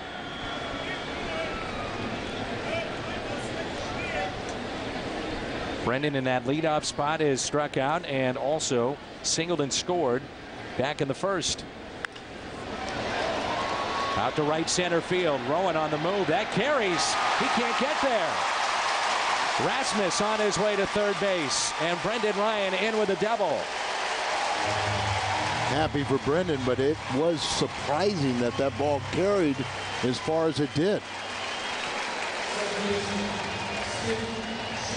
Kobe has a very poor angle as he isn't sure if Rowan's going to get to this ball or not. You kind of watch the outfielder, and at first it looked like Rowan was going to get to it. I'm not sure he took a real good route to that ball exactly. either. I think he thought that ball, and then whether it took off at some point because he had to alter it and start going backwards. And Righetti out to talk to Zito. So Schumacher digs in. He has a double tonight and grounded back to Barry Zito. Runners at second and third and nobody out. Not saying this is the case, but remember last inning they were going to pinch hit for Zito, and then the double play happened. And sometimes, it's a real fatal mistake a pitcher will make, but you think you're out of the game, you kind of shut down mentally, and you can ill afford to do that because in this case they got the double play, then Zito had to hit for himself, stays in the ball game, but see if he can crank it back up mentally. So nobody out. The Cardinals had the bases loaded in the first and scored 3 different times. Justin Miller, right-hander, is up now. So Pujols is on deck, and let's see what Schumacher gets to hit here. Infield is drawn in as we play here in the Cardinals half of the 5th. Puts it in play, and it's a fair ball. Rasmus scores. Schumacher out at first, and it's 4-0. Just a little too simple of a play, and Ishikawa cannot. He tried to get the exchange, in his body in position and make the throw home, and never really had full connection with the ball. Dribbles away from him. It's the only play. He sees in position to make that throw, but the run scores, and they'll pitch it around Albert again.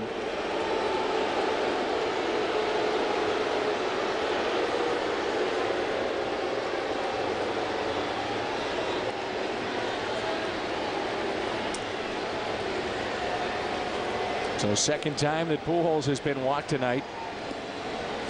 The other time he was called out on strikes back in the third. Pressure again on Ludwig to deliver in this spot. Visit On the Run at mobile locations now through July 4th to purchase raffle tickets to win a game-used autographed Cardinals road jersey from Jackie Robinson Day. And you could be the winner of the Pujols jersey and 2 party room tickets against the Dodgers in July. And Bruce Bochy's going to go to his bullpen and bring in Justin Miller. So this will be our Chevrolet call to the bullpen. That's it for Barry Zito. He exits trailing 4-0.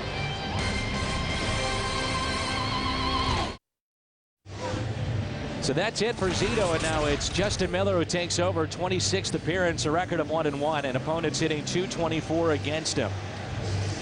So Miller in, and the Cardinals leading 4-0 here in the bottom of the 5th with 1 out.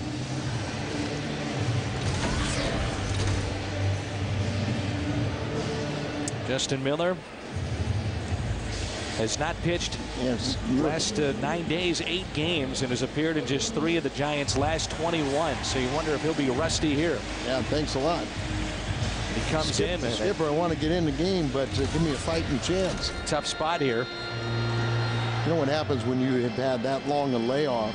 You can't even worry about trying to execute your pitches. You got to worry about trying to throw strikes. So 3 walks issued by Zito. A couple of intentional walks to Pujols. And here is Ludwig with 2 runners on. It's first and third.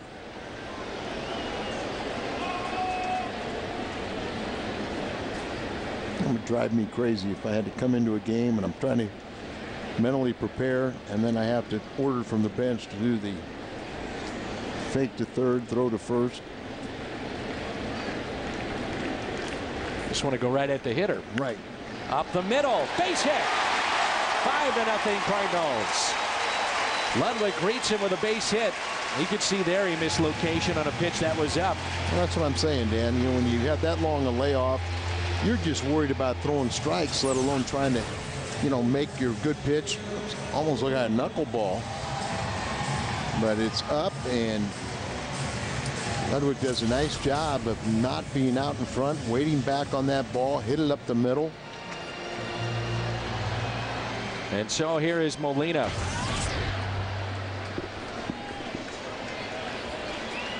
Yadier Molina, RBI back in the first with a bases loaded walk. He's also popped out to second. You see where Miller drops down there and misses on the outside corner.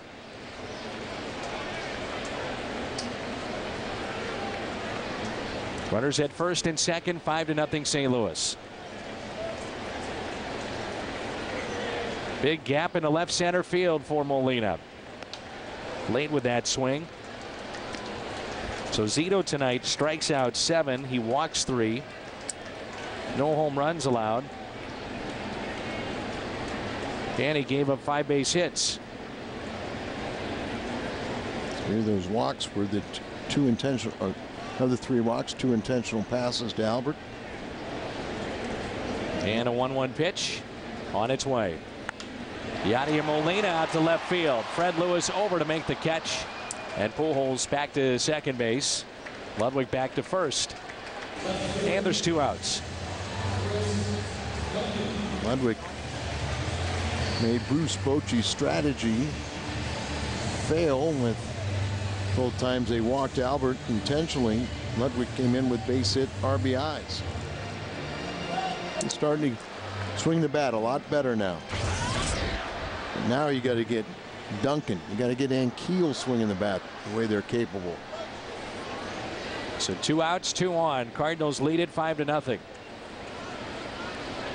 Duncan tonight with an RBI and a ground out back in the first, and he struck out in the 4th inning.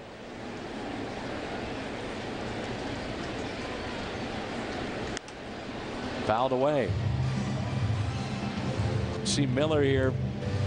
Really looks like he's just feeling for it. I can see why he hadn't pitched in 8 or 9 days, but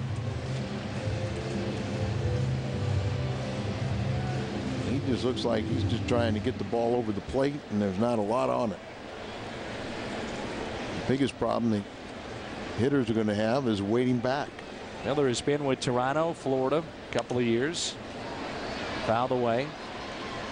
Signed as a free agent November of this past year. 31-year-old from Palm Harbor, Florida.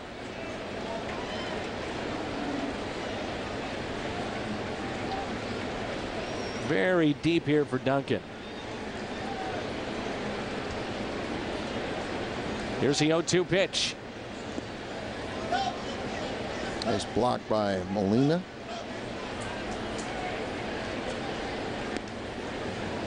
Cardinals in Cincinnati, first of 3 tomorrow. The pitching matchups: Pinheiro, Homer Bailey, Brad Thompson on Saturday against Micah Owings, and Carpenter on Sunday against Bronson Arroyo. That's a good matchup there. Very good matchup, and you like Pinheiro and Thompson, 2 good sinker ballers.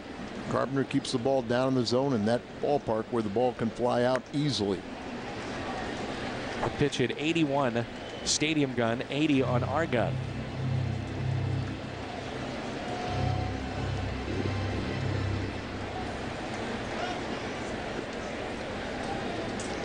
Cardinals about hit San Francisco 6-5. Lead at 5-0. Let's see where these guys are just waiting back. They're out in front so far. Right. It's actually throwing below the hitting speed, and then the biggest question mark you got with Miller, do you get all the way to the front of the batter's box, or do you go all the way to the extreme back end, get it before gravity takes a hold, or wait till after gravity has got it moving down? Here's a 2-2 pitch. Duncan again out in front, grounds it out to first, and Ishikawa. Cardinals strand 2. They've left 4 on in this game, but they lead it by 5. 2 RBIs on the night for Ludwig. Cardinals baseball on Fox Sports Midwest is brought to you by AT&T. Switch to the nation's fastest 3G network. AT&T, your world delivered. And by Aflac. We've got you under our wing. Gorgeous night here in St. Louis, and the Cardinals own a 5-0 lead. Top of the sixth rolls in. 69 pitches tonight for Todd Wellemeyer. Much better here tonight than what we've seen in his previous 2 or 3 starts. Wouldn't surprise us the way he's pitched a couple times this year that he would have twice as many pitches at this point. Maybe he just had to turn the calendar from June. Remember how good he is in May? June he struggled a little bit, and now here we are in July. 5-0 St. Louis, the 0-1 pitch. Breaking ball taken low in the dirt by Randy Wynn, who has doubled tonight and also flied out to left. Well, the one thing I know is the last, in between starts this time, seemed like he was a little more relaxed. He was talking in very positive tones. Hit sharply to short for the first out. Sometimes you can go out there and outthink yourself and just try to keep it simple. Dave Duncan and Wellemeyer worked magic last year. Dave gives you a real good, takes what you have and tells you how you can get people out, and then it's up to you to execute the game plan. But what have you seen different, though, tonight with Wellemeyer? He's got command of his fastball. His slider is a lot sharper, and his changeup, he's getting it over for strikes. So hitters go up there and they can't, if you can't throw your fastball for strikes, you don't have a good slider that's got a good downward tilt, and your changeup isn't for a strike, it's tough to pitch. Just missed 2-0. There's another thing, just missed, where the last few times out, when he missed by a foot or two. I agree with you on the fastball. I think he's got a lot better command with that pitch tonight. That's one thing that Wainwright was able to do last night, establish early in the count strikes with his fastball, which then set up his breaking pitches. Boy, was he good. 3-0. And Dan, I think that there are times that, that Wainwright got away from using that fastball. And when you use that and then you finishing off your good life from your fastball, you finish off your curveball. And that was a difference maker last night. I know Wellemeyer's gone back and forth with his mechanics, and it's in his mind of what he should do. And he's even gone into some starts saying, I'm not even going to worry about mechanics. I'm just going to fire it. Remember, for a while he was tinkering with his motion over his head. Comes back here, 3-2. Well, that's the problem. When you're at this level, when you're out there on the mound and you're saying, okay, do this, do that, it's too late. Those are the things you got to work on in the bullpen. When you take the mound, you just got to worry about how to get that hitter out and trust that your mechanics are going to be sound. 3-2 pitch. This looks like this guy is going to get better and better and better. Pablo Sandoval. And the other thing I know the Cardinals were very frustrated with was body language in his last start, talking about Todd Wellemeyer, and he's projecting something a little bit better here tonight with his body language. Yeah, his personality isn't one that he's going to be demonstrative out there, but there are times where he just looked like he was lost and didn't want to be on the mound. And that's not the case now. He's out there competing. Gets a little help there with that strikeout. Chased a ball. And 4 strikeouts tonight for Todd Wellemeyer. One of the things, he struggled against left-handers this year, but this is a good pitch. It's close enough to where he gets the hitter to chase a pitch, and if he swings at it and hits it, he can't do any damage with it. Not the location Yachty was looking for, but the effect was perfect. First time through the lineup, we saw an awful lot of fastballs from Wellemeyer. Second time through is more of his slider, and there it is right there. A ground ball hit to Brendan Ryan, so he's keeping them a little bit more off balance here as we go along. 1-2-3 inning, midway through 6, 5-0. Take a look at the Cardinals game recap presented by Infinity. Another gorgeous day here in St. Louis. And the Cardinals have a 5-run lead, highlighted by a 3-run first against Barry Zito. Bases loaded walk. Ludwig a couple of RBIs tonight. And it's been all St. Louis, and Todd Wellemeyer has been very effective, mixing in that fastball and slider You go back to the Rowan at bat, for example. He has struck him out twice. In one at bat, it was all sliders. Remember how it got real long, the slider, and just kind of went on the same plane. Now it's tightened up and it's going down, keeping it down, and where, you know, it looks like it's a strike, and then it falls out of the strike zone. 0-1 pitch to Tyler Green by Miller. If they hit it, they pound it in the dirt. Barry Zito 4 1/3 tonight. 5 runs, 5 hits, walked 3, struck out 7, no home runs allowed. 1-1 pitch to Tyler. Breaking pitch. And a swing and a miss, 1-2. Now, we talked about Green's defense being a plus. At the plate at times he looks lost, and tonight is one of those nights where he struck out twice. Maybe he was setting him up with that last swing. Maybe. Puts it in play. A little lazy fly ball out to right. And maybe not. Randy Wynn there to make the catch. Will anybody be able to get back in the race? Even though we have a long way to go over in the National League West. It's a big question going into the second half, and the addition of Manny Ramirez again for Los Angeles. They lead that division over second place San Francisco. Colorado 8.5 games out. You know, a lot of teams, there's some scouts here at the ballpark a couple of nights ago talking about Colorado. They had seen them play, and they feel they're legitimate. Now that Jim Tracy's gotten them playing extremely good baseball. Wellemeyer, a fly ball out to left. Fred Lewis back to make the catch.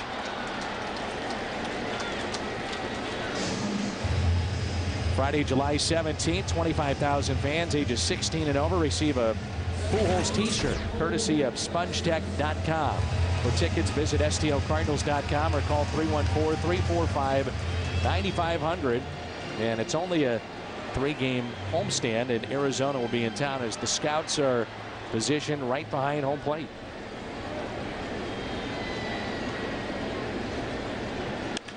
Rasmus the other way. Lewis going back in front of the track to make the catch.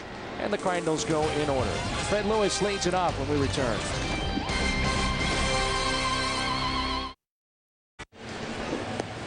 So it's 5-0 St. Louis with the lead here in the top of the 7th.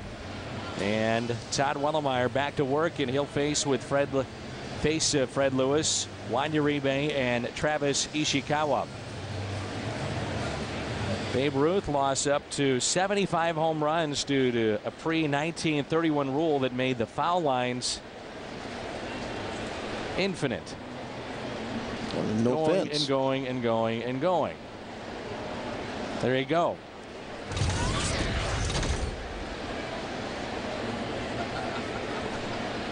Fred Lewis loses the bat all the way to the backstop. That would make sense that you'd have some of those. You know, for Babe Ruth, he pulls it down the right field line and it hooks. It's fair, but then lands foul. But it is a home run. Now, but you would think you would gain some home runs by running around the bases.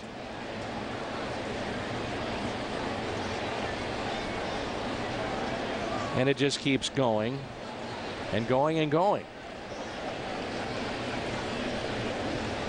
But the foul line was the thing on the ground. That's a foul pole. That would be the foul pole. You've got him on a technicality. Here's the 0-1 pitch. You are on your game, Al, when you bring up gems like that. Why is the foul pole in fair territory? Well, maybe that's something you should bring up with Tony. You guys can discuss Brett Wallace and that issue as well. Just an idea. Didn't say it was a good one, right? A nice conversation on the plane tonight. I think the conversation might be how effective Wellemeyer is. 1-2 pitch, and Lewis strikes out. That's why Molina throws to Pujols. That's why lefties have been beating him up, is because he didn't have the effective breaking ball or anything to get him out. But there's the, you know, the pitch there. He offers at it. The ball's down. And it brings in Juan Uribe. Uribe tonight has singled and also flied out to right. And that first pitch is a strike. You just see tonight the way that he's kept these hitters off balance with the fastball and the slider. It's been effective. Well, he's been able to, you know, he's got command to where he can pitch on both sides of the plate and change speeds. 0-2. A lot more strikes. First pitch strikes 15 to 23. That's a key for him as well. They've talked about him falling behind against many of these hitters, especially recently, and seems like he's made a concerted effort here tonight to be ahead in the count. 1-2. Change of that time. He's thrown 56 strikes of his 87 pitches.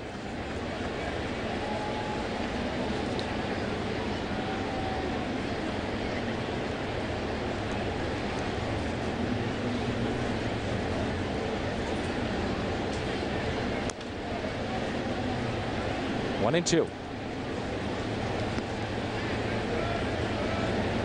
The changeup as he's just going out there, you know, hitters not knowing what's coming.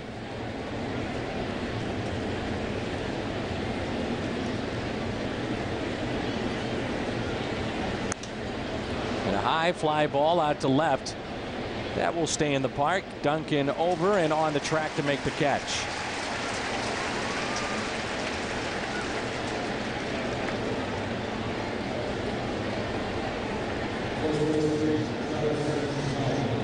Ishikawa will be the hitter with 2 outs and nobody on.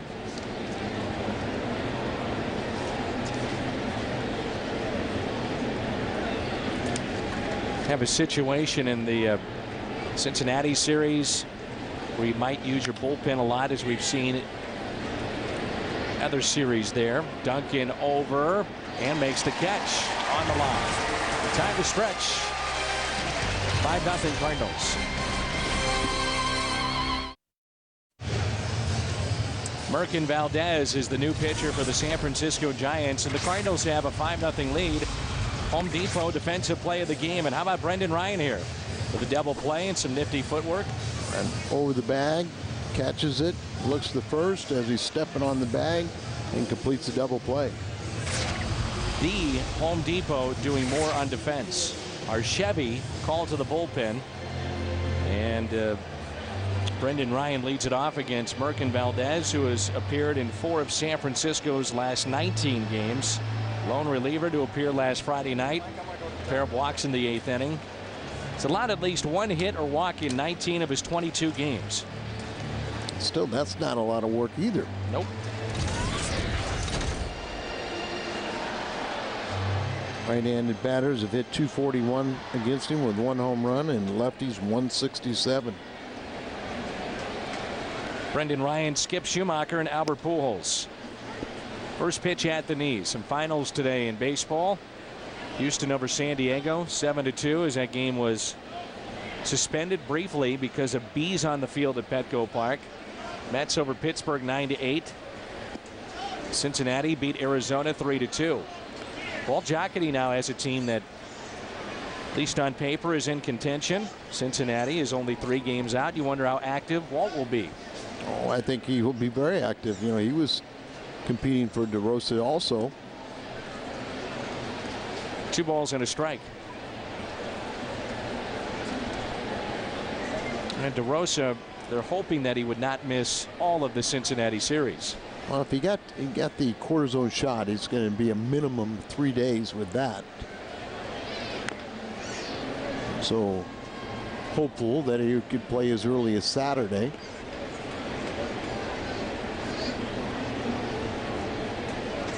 And yes, he will get a Cardinal hit. Reds have won 4 out of their last 5, including today. And it's a good story since coming off the disabled list June 23rd. Joey Votto now hitting .395. He was 4 for 6 today against Arizona. And he had a walk-off. Nice catch, Fred Lewis.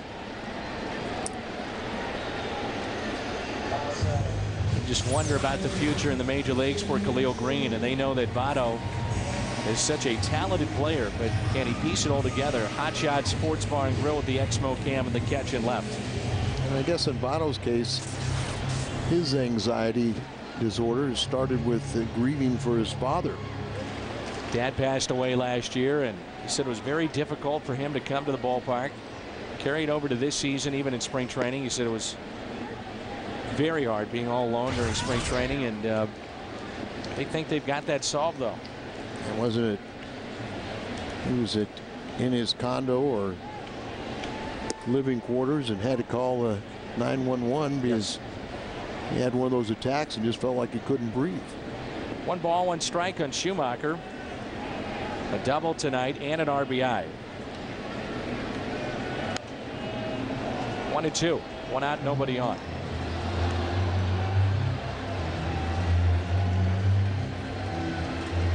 Cardinals start play tonight. 1 game back in Milwaukee. Cincinnati with a win. They're now 2.5 games out. Chicago 3.5 games out. Houston only 4. They're lurking. Right, and the Cubs right now are playing Milwaukee. Chicago has a 4-2 lead in the 4th inning. Pittsburgh's only 6 out. They're 36-42, and Jack Wilson, their fine shortstop, had to apologize to the team for some comments that he made out of frustration over the recent trades. We trying to win, or what are we doing here? Seems like we have one player from Pittsburgh that says that every year. Unfortunately for them, they just have not been able to piece it together. But by all accounts, you talk to baseball people, they feel they've got the right group in place, and they are spending money to try to keep some of that young talent around. And you can't argue right now with what they're doing because they're trying to stockpile as many prospects as they possibly can. But it's probably what rebuilding mode number 4 or 5. And that's what Jack Wilson's talking about. Of course, he was been rumored to be one of those midseason trades in the past, too. He might have helped his exit. And I'm sure that'd be fine with him, too. Yep.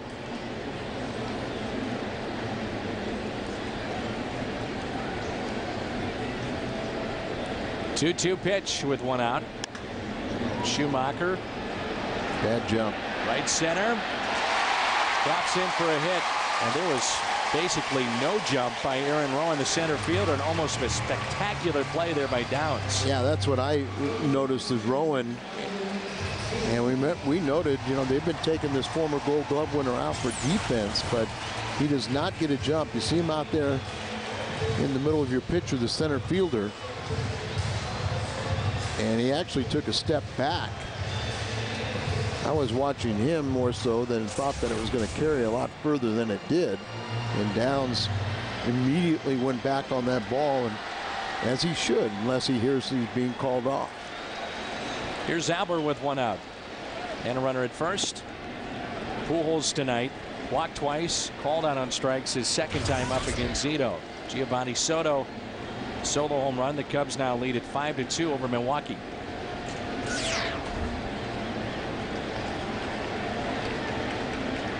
Valdez, the 3rd pitcher used by San Francisco. Check swing and a strike on Albert. 1-1.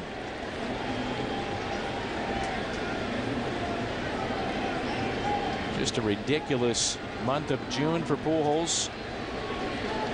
Arguably his best ever in the major leagues. Tied his career high for a single month in home runs at 14.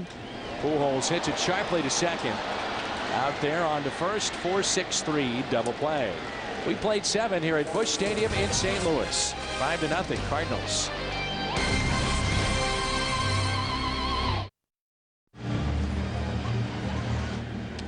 Our score here at Busch Stadium as the 8th inning rolls in is 5-0. And how many walk-off wins did the Cardinals have last season? We saw Gloss. Schumacher had a couple against Houston, and another one against the Chicago Cubs. 11. Well, that's surprising, isn't it? Yes, it is. It's a lot. You know, usually when you would have that many, you're talking about one of those miracle seasons where you win the, at very least, the pennant. So it was nice to see the Cardinals get one last night, especially by a rookie. It hadn't happened since 1983, and it was Andy Van Slyke.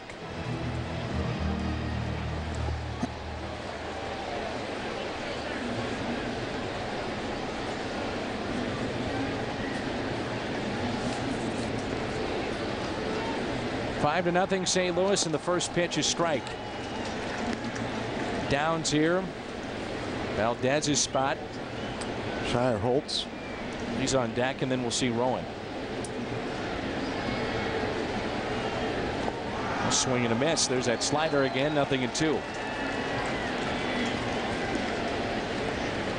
8th inning. Cardinals with a 5-run lead.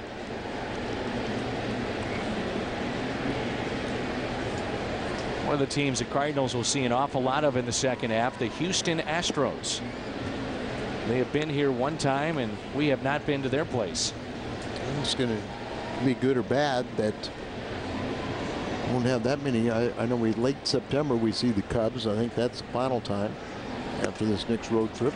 6 strikeouts tonight for Todd Wellemeyer. This copyrighted telecast is presented by the authority of the St. Louis Cardinals and may not be reproduced or retransmitted in any form. And the accounts and descriptions of this game may not be disseminated without the express written consent of the St. Louis Cardinals.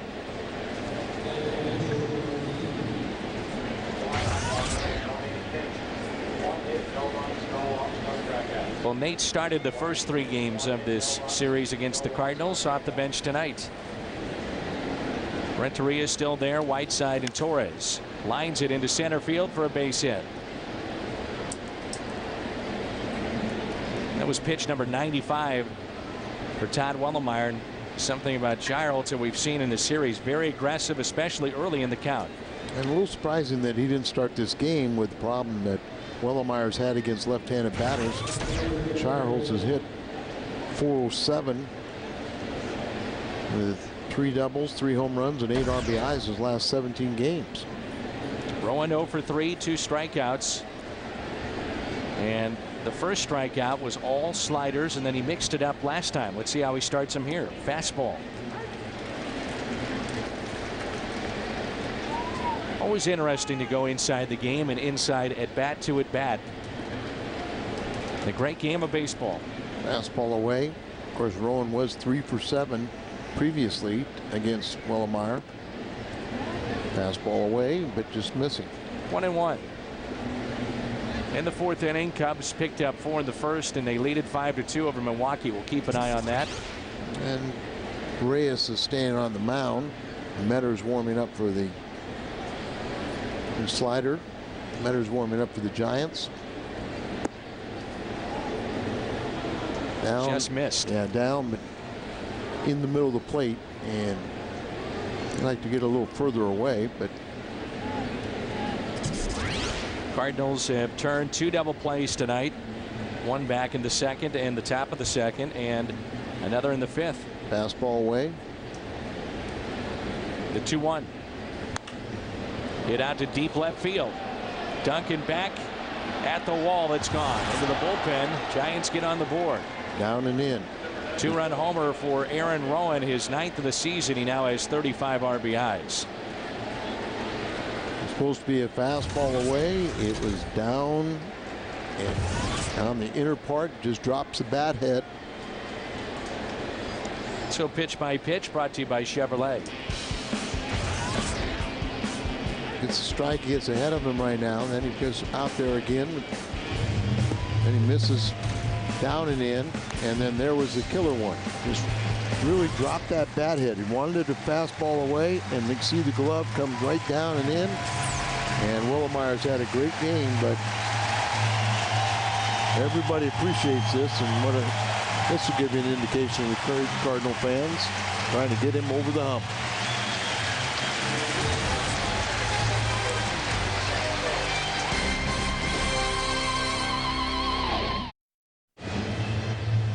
Joining the fun of Major League Baseball All-Star Summer. Bring your family to Major League Baseball's All-Star Fan Fest, July 10th through the 14th at America's Center.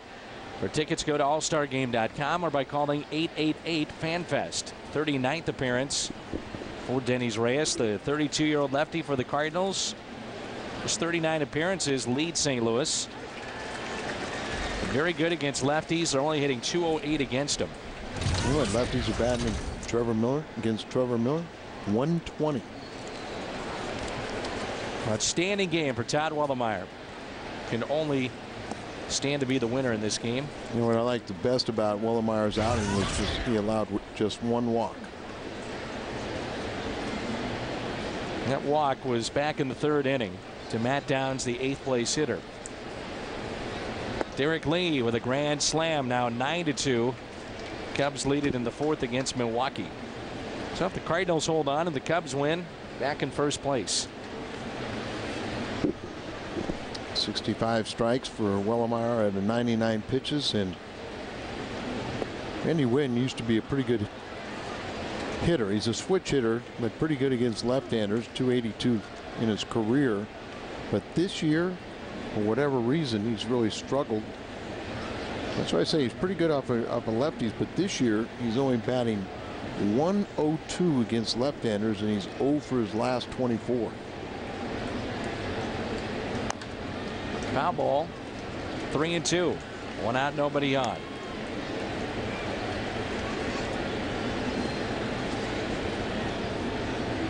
Kyle McClellan throwing in the bullpen. Got a pair of switch hitters right now. And a ground ball up the middle, base hit past Brendan Ryan, off the mound into center field. So 1 for his last 25 in face of left-hander Randy Wynn. This game is not over yet. Here's Sandoval. Sandoval is 0 for 3 with a strikeout. All Wellemeyer can do now is watch. Well, his numbers are close. 7 1/3, 7 hits, 2 runs. Both of them earned, 1 walk, 6 strikeouts, 1 home run allowed, and here comes Kyle McClellan. So McClellan coming in for the Cardinals to replace Denys Reyes. Back with more in a moment.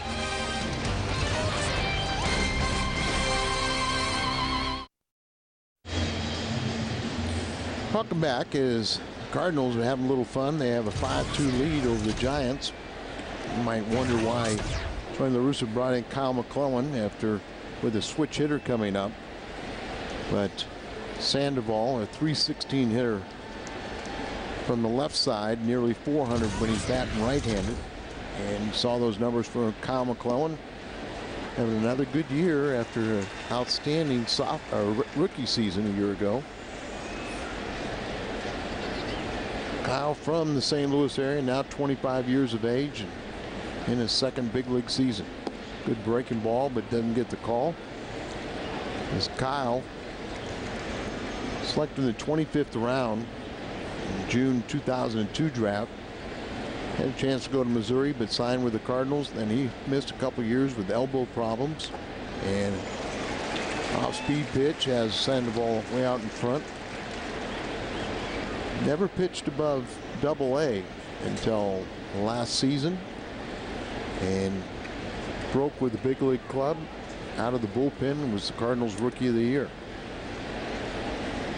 Sandoval is only 22 years of age, but this is a natural hitter. Fastball up, trying to get him to chase it. Pablo is 0 for 3 tonight. He had a great month of June.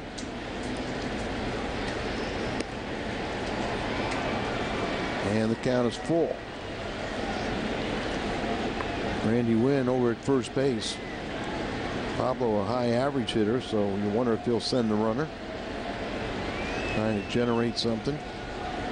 Doesn't run. And a swing and a miss.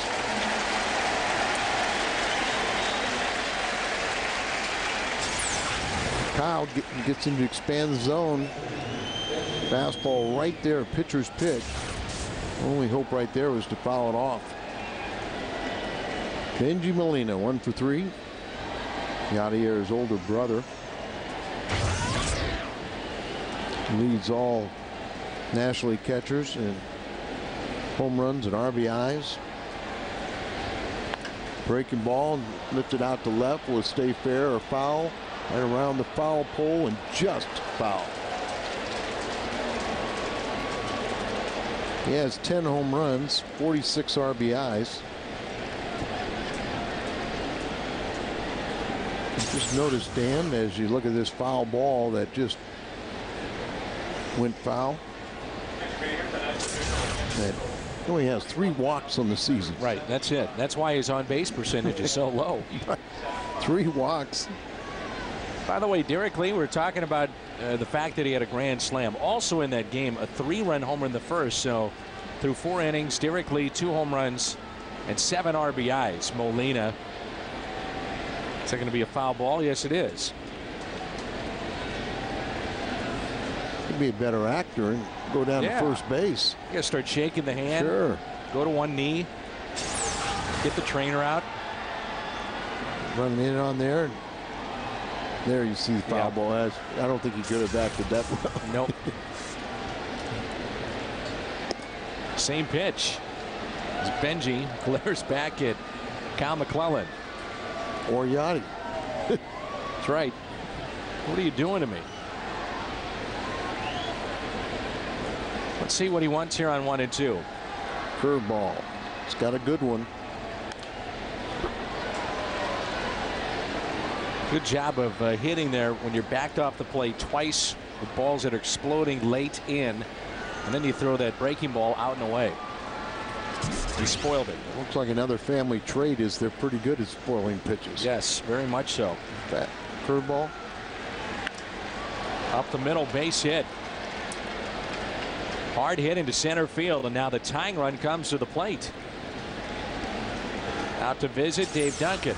That one stayed up a little bit and ends up belt high and right over the head of McClellan into center field.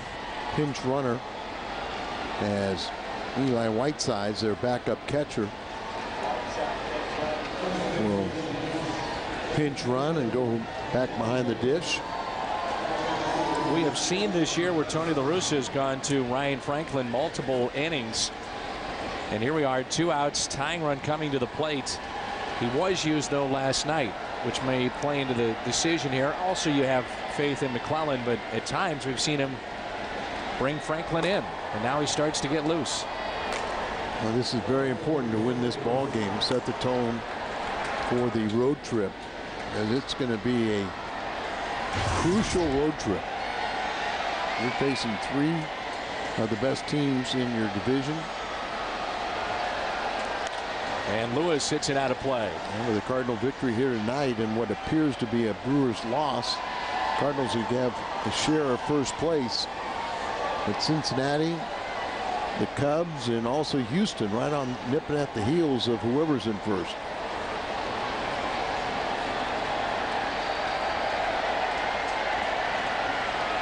One pitch.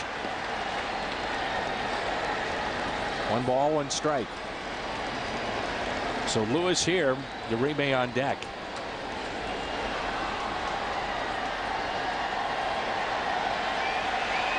We're now down to Torres and Renteria on the bench for the Giants.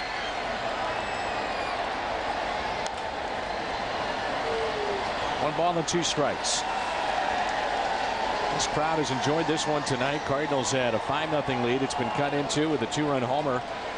And it's 5-2, the home run by Rowan.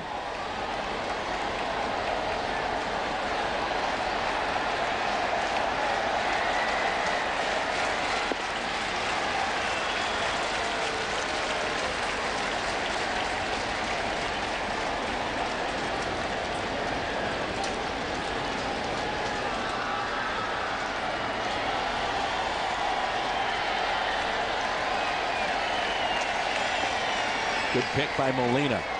You see McClellan right now not able to locate that breaking ball. Right, and after he hung the one and a couple others, he just haven't thrown for strikes. But Freddie Lewis really struggling with runners in scoring position this year. Just 191. He's on pace for just 28 RBIs after driving in 40 a year ago. 3-2 pitch. Lewis, ground ball. Pujols has got it. Takes it himself. Giants strand 2. They pick up 2 as they get on the board. And McClellan gets us out of the top of the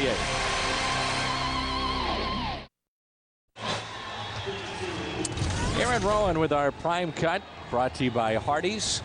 Hardee's prime cut of the game. And Rowan with a 2-run homer after a single. Goes down to get it and knocked out. The starter tonight, Todd Wemelmeyer. New pitcher is Metters. Brandon Metters takes over on the mound. Sharholtz in right field, Wynn is in left field, and Whiteside is the catcher.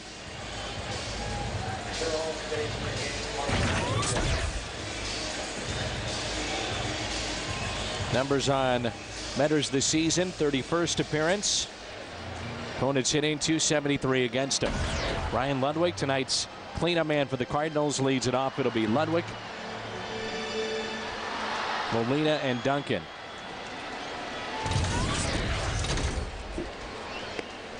If memory serves me right, Dan, they were just raving about Metters.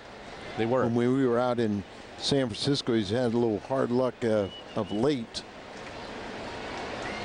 Gave up a game-tying home run to Casey McGee on Saturday night. Been scored 4 of his last 5 games. And watch this young man. He's got a ball. He's playing catch. Oops. Oh no. No. Oh no. No. He lost it. Dad. Can't you do something about this? That kid, without, I mean, Barry Zito might be distraught at his start. It's nothing like what that kid is going through right now. Yeah. Dad, what are you good for? That is tough to handle right there.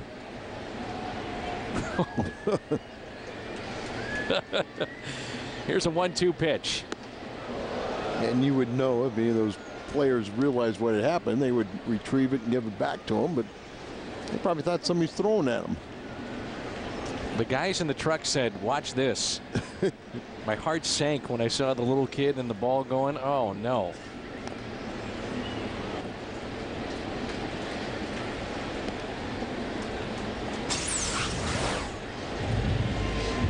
The guy on the left might have been distracting him. Little dancer over there. Oh no.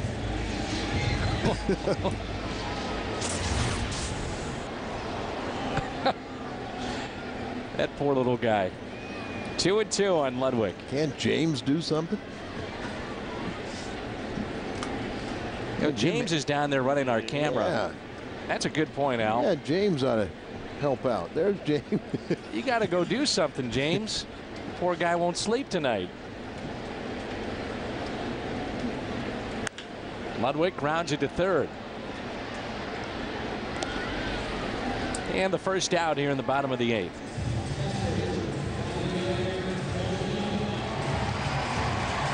Brings in Molina.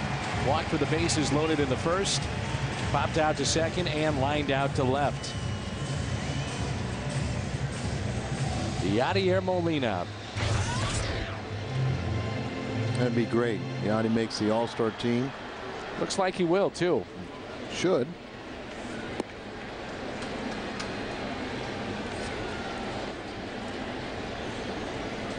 Now I thought Chad Blair charts every game and every pitch. I wonder if he saw that little kid throw that pitch. Maybe he could do something to help out. As Molina hits it out of play, 0-2. And if Chad is too lofty to help out, he's got 4 assistants or so.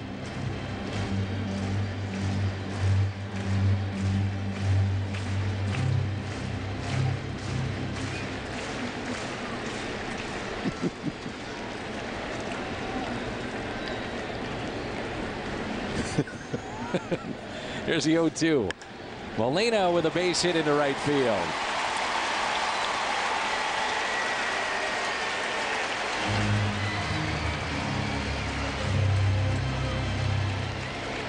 Second time he's been on base tonight. And here's Duncan.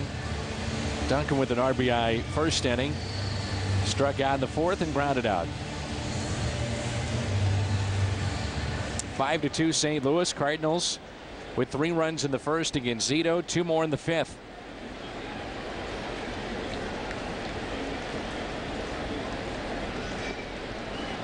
Molina's off and running. Throw to second, and they got him. Remember, that's Whiteside, and that's not his brother that threw him out. Gives us time to tell you that Cardinals baseball on Fox Sports Midwest is brought to you by Smooth Bush Beer and Easy Drinking Busch Light. By Bank of America. Cardinals banking only at Bank of America. And by Ameristar. More casino, more fun. Anheuser-Busch right down the street. Proud sponsor, of course, Anheuser-Busch. For so many years of Cardinals baseball. The fabric of our community, no doubt. Well, they own the ball club from, what, 54 to 95? 95.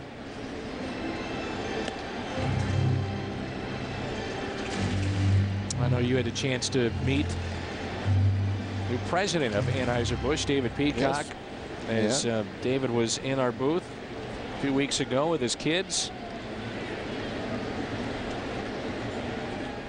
And one of the things that they have done here in St. Louis is continue to be very charitable with the number of charities and requests that they get here in town. And I know David Peacock has made that a real important part of his role with Anheuser-Busch. Just continuing it. And that's why I met David at St. Patrick's Center, the trivia night they have.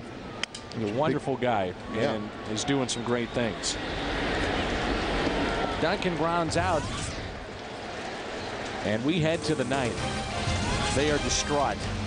Now the dad is getting some phone calls. Cardinals lead 5-2 as we go to the ninth at Busch Stadium. Don't forget, coming up after the game on the post-game edition of U.S. Cellular Cardinals Live, Pat Parris and Rick Horton are live at Lumiere Place. They'll look at Todd Wellemeyer's start tonight. Much better for Todd. Ryan Ludwig with another big game. Is he returning to form? And we'll look at where the Cards sit at the halfway point. It's coming up after the game. For now, we go back to Dan and Al, guys. Should he be an all-star? Ryan Franklin takes over for the Cardinals. St. Louis leads at 5-2. Juan Uribe will be the hitter. I think we both agree that he deserves to be an all-star.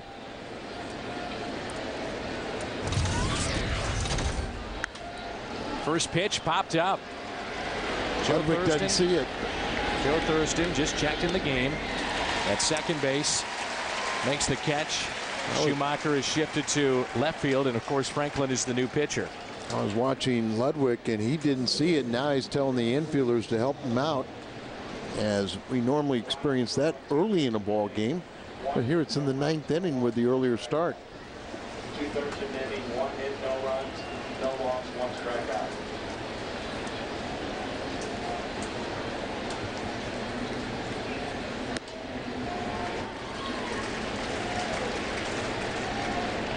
Ishikawa the hitter.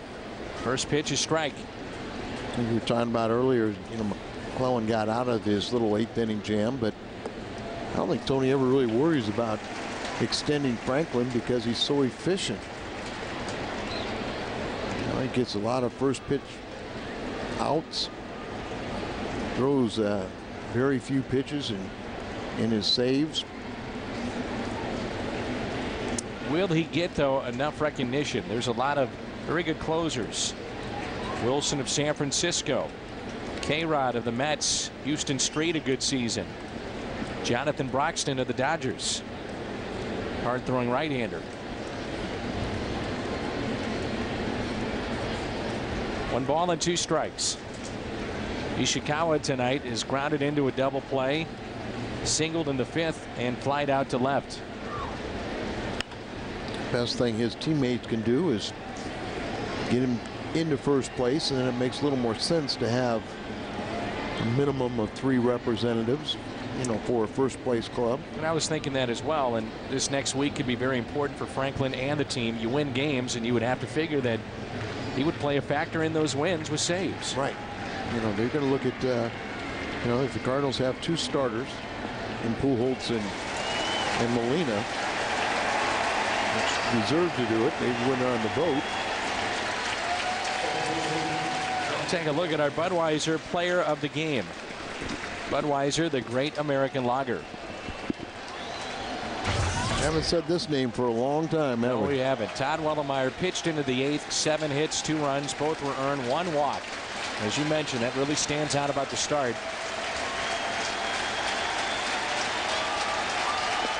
And a strike at the knees. Cardinals 2 strikes away from earning a split. And earning a portion of, we hope, is the Central Division lead. Well, if you do read Ken Rosenthal at Fox Sports, he has put Franklin on the NL All-Star roster.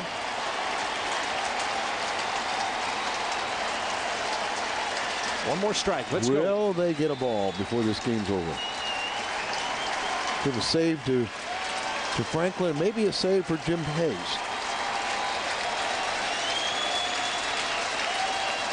Oh-2 pitch to Matt Downs. Little liner, Thurston makes the catch. Cardinals win it. 8 pitches.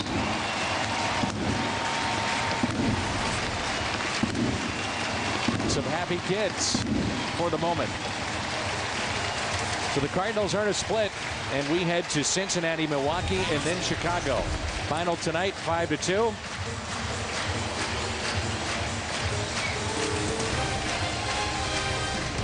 Oh, no.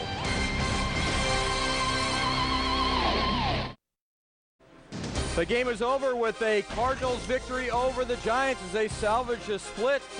Rick and I are here at the Aqua Bar at the Lumiere Place, ready to bring you the post-game edition of Cardinals Live. Your thoughts, Rick? Well, this homestand did not start out very well for the Cardinals, but it finished well. 2 big wins here at the end. Todd Wellemeyer, outstanding performance for him. He really needed it. We'll talk much more about Todd Wellemeyer and this Cardinals victory coming up. Here's what you can expect on U.S. Cellular Cardinals Live, trying to salvage the series, and they're able to do it against the San Francisco Giants. The Birds come out on top in their final home game of the first half. Plus, as mentioned, Todd Wellemeyer on the hill in St. Louis. Also, Kyle Loesch on the mound in Springfield. Latest on Loesch's rehab to take you inside the Cardinal clubhouse. Tony La Russa's post-game comments as well.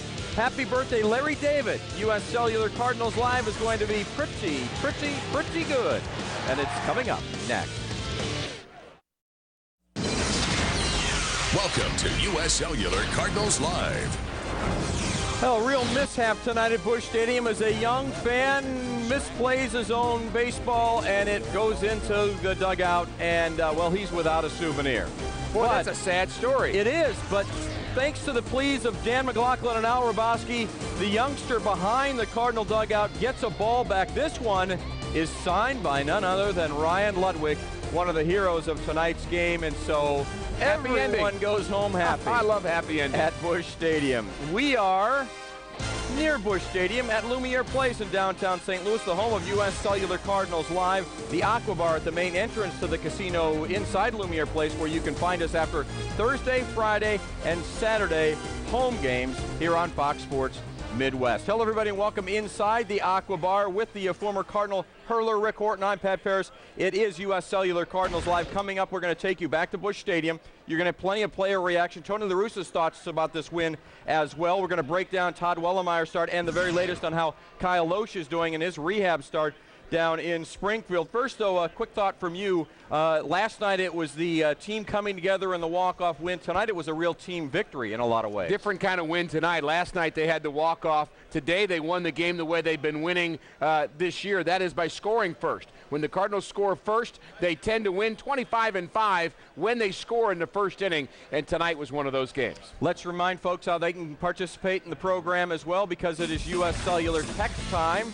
Send us a question or comment about the Cardinals to 432-432. Remember to include your first name, where you're texting from in that message. Standard text messaging rates do apply. Rick and I will get to those a little later on here on Cardinals Live. Time now to head back to Busch Stadium. Our Jim Hayes just moments ago catching up with the aforementioned Ryan Ludwig. He's our Mid-America Chevrolet Dealers Player of the Game. Jim?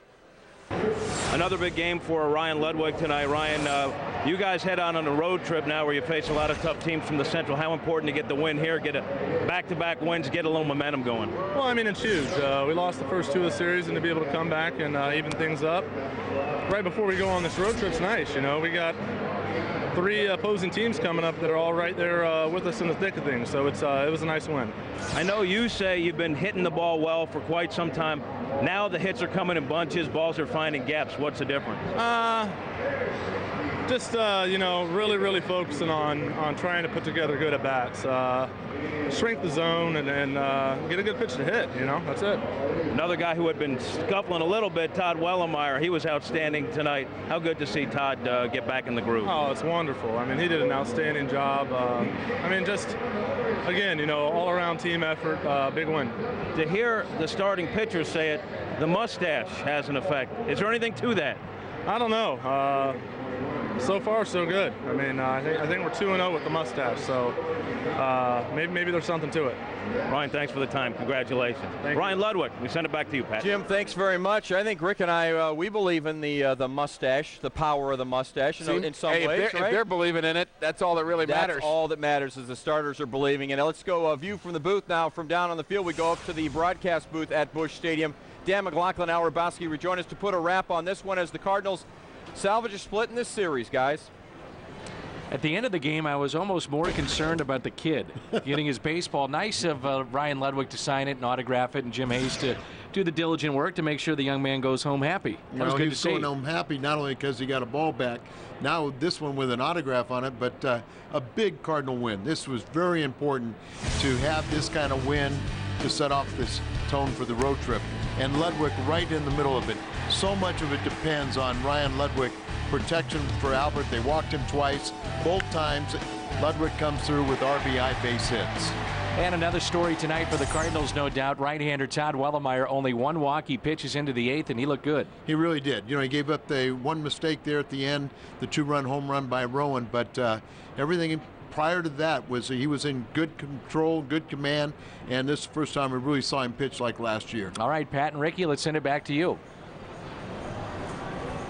Guys, thank you very much, and we look forward to you previewing tomorrow's game in Cincinnati coming up a little later on. Highlights now, bottom of the first, Ryan Ludwig's bat continues to heat up. Bases loaded, single to left. Brendan Ryan comes in 1-0, second straight night. The Cardinals score in the first inning.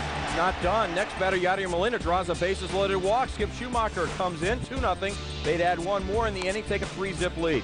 Still 3-zip in the 5th. Todd Wellemeyer gets some defensive help. Matt Downs hits one up the middle. Slick play by Brendan Ryan. We'll take a much closer look at that a little later on. Ryan looking very sharp at shortstop. 2 batters later, Aaron Rowan. Well, he goes down on strikes. Wellemeyer dealing a shutout through 5. Bats get back to work in the bottom half of the 5th. Schumacher with second and third. It's a slow roller. Ishikawa wants to come home but can't, and that ball's bobbled, and that allows Rasmus to score 4-zip. Barry Zito exits the game. Ludwig greets reliever Justin Miller with another RBI, a single. Second RBI of the night from Luddy, both following a Pujols intentional walk, makes it 5-zip. Then to the 6th, Wellemeyer still in command. Pablo Sandoval chasing some high heat, 4th strikeout of the night for Wellemeyer. Does give up a 2-run homer, but he goes 7 1/3, 6 strikeouts. Longest outing since August 14th of 2008 for Wellemeyer, and he picks up a win as he improves to 7-7. Let's go back to Busch Stadium, showing the Russo live now, addressing the media. Yeah, he worked him well. Step forward. Expect him to build on that. Could you tell early on that Todd looked like he was kind of throwing the ball better and had more? I mentioned the dunk after the first inning. If he throws that way the rest of the game, we got a chance. Because the first inning he was nails, and then you know, for most of the game he was good. And once in a while he'd get off of it and make the adjustment, which is another part of. How much do you think he needed that? Well, there ain't anybody doesn't need it. I mean, you need constant reinforcement in this game. At bad side, Albert goes 3 games without a hit. He needs it. So guys need success so they can keep their confidence up. That's why this game's so tough. What was in the first inning that I guess caught your eye most about Todd was the fact that there was just such consistency to his delivery. Yeah, just wow. I looked where the ball was. You know, the ball was on the edges. You know, charging the hitter with quality pitches. He pitched a little bit. You know, used the other stuff. This delivery was. I mean, the ball was just jumping out of his hand. You said last night that you felt the team was pressing and how tough it was to win, to break out of that. Do you think that big win last night allowed the team to relax and then it carried over to the first inning today? Well, yeah, I think when you haven't won in a couple of days and you've been struggling, it's hard to win a game, and you come in with a little better feeling, but still, it's a brand new game. I thought the hitters did I mean, Brendan got the table set. Skip puts a breaking ball in play, and all of a sudden now we're looking at an inning, and we marked 3 times. So a lot of that is the guys were ready to hit the first inning and made something happen. And then Zito wasn't quite as sharp. Later on, he got sharper. It was harder.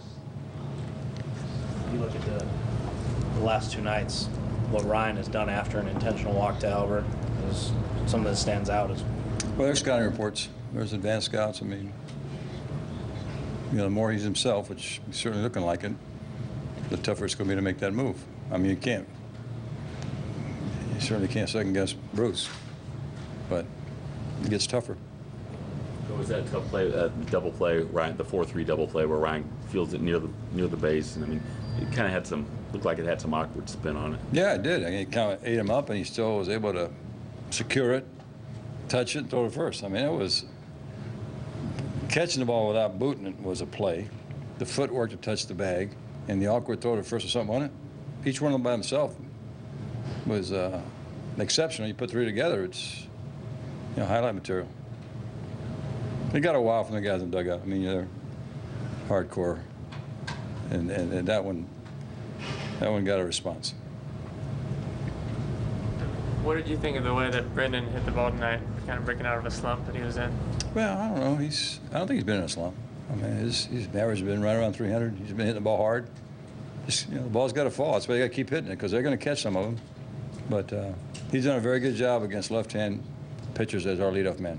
It's not the first time. He's done that several times now. Does it talk to McClellan just to talk him through, or talk scout, or calm him down for that situation? Lewis can hit an extra base hit, including a home run. And also, if you miss him, that was his last hitter. Tony's Franklin not gotten enough credit in your mind for what he's been able to do this season? People just don't seem to be talking about him as much as some of the other great players in baseball. Well, I mean, whenever I hear something like that, and if it's true, I don't know if it's true or not, I blame you guys. I mean, you're the one that writes the headlines and does the highlight packages, right? So if he's not getting enough attention, you guys haven't done a good enough job. Guarantee in the league, his peers understand the kind of year he's having. So get on it, man. Do better. It's nice to second guess somebody else.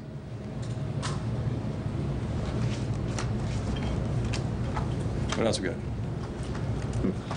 Max.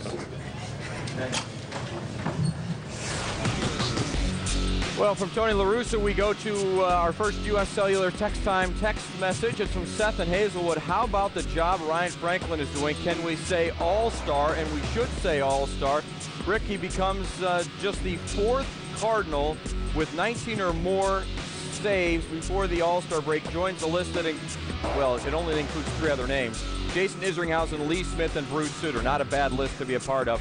And very good company. I'm not so sure that question that Tony just answered was even accurate. I believe there are many around baseball. In fact, I saw today on FoxSports.com they had a poll amongst their analysts, and Ryan Franklin was on every one of the lists to make the All-Star game. So they know about it nationally. Well, I hope they do. Ryan Franklin's been outstanding, and he's really been the most consistent part of the entire Cardinal team. If you think about it, I guess you'd say Albert Pujols been pretty consistent too. But the bullpen has been pretty good, had some ups and downs, but Ryan Franklin has been absolutely outstanding all year long. We know the offense has been up and down, the starting pitching has, but Ryan Franklin has been the one constant, and I'd love to see him in the All-Star game. I think he's very deserving, and what an outstanding job he's done the last 2 nights. So win last night, command he has. Oh, yeah. Strike, strike, strike, both sides of the plate. Yep. I mean, he's never behind in the count. He is just dominating that 9th inning. That's exactly right. Let's now talk from one great pitching performance tonight to the best pitching performance tonight. Todd Wellemeyer, easily our heel attack king of the hill. Well, you don't need Ryan Franklin if Todd Wellemeyer does not do what he did today, and he is, of course, the king of the hill. 3 things I saw out of Todd Wellemeyer tonight that we have not seen of late. Number 1, he's ahead of almost everybody. And notice the sharp tilt that he's got on his slider. I think his slider was better. And third thing, he was down in the strike zone for the most part all night long. Wellemeyer's numbers, 7 1/3, 2 runs, 7 hits, 1 walk, 6 strikeouts. King of the hill worthy as Todd Wellemeyer picks up win number 7. Well, that's final. Tony talked about it. Like to see him build on that, and said it immediately. He'd like to build on it, and we'll get to see him in 5 days, and he'll get to build on it again. And One it's at a a great time. starting point for him, who looked all out of sorts for how we many knew starts this is in an a row. important start. Yep. He knew it was an important start for him, and he came through. Certainly did. We are just getting started here on U.S. Cellular Cardinals Live. Remember, we're coming to you live from Lumiere Place, home to the Four Seasons Hotel, the only 5-diamond hotel in the state of Missouri. The suite features a living room, a mini kitchen, beautiful bedroom, 2 bathrooms, and a large walk-in closet. The Four Seasons, where many celebrities and athletes stay when they come to St. Louis.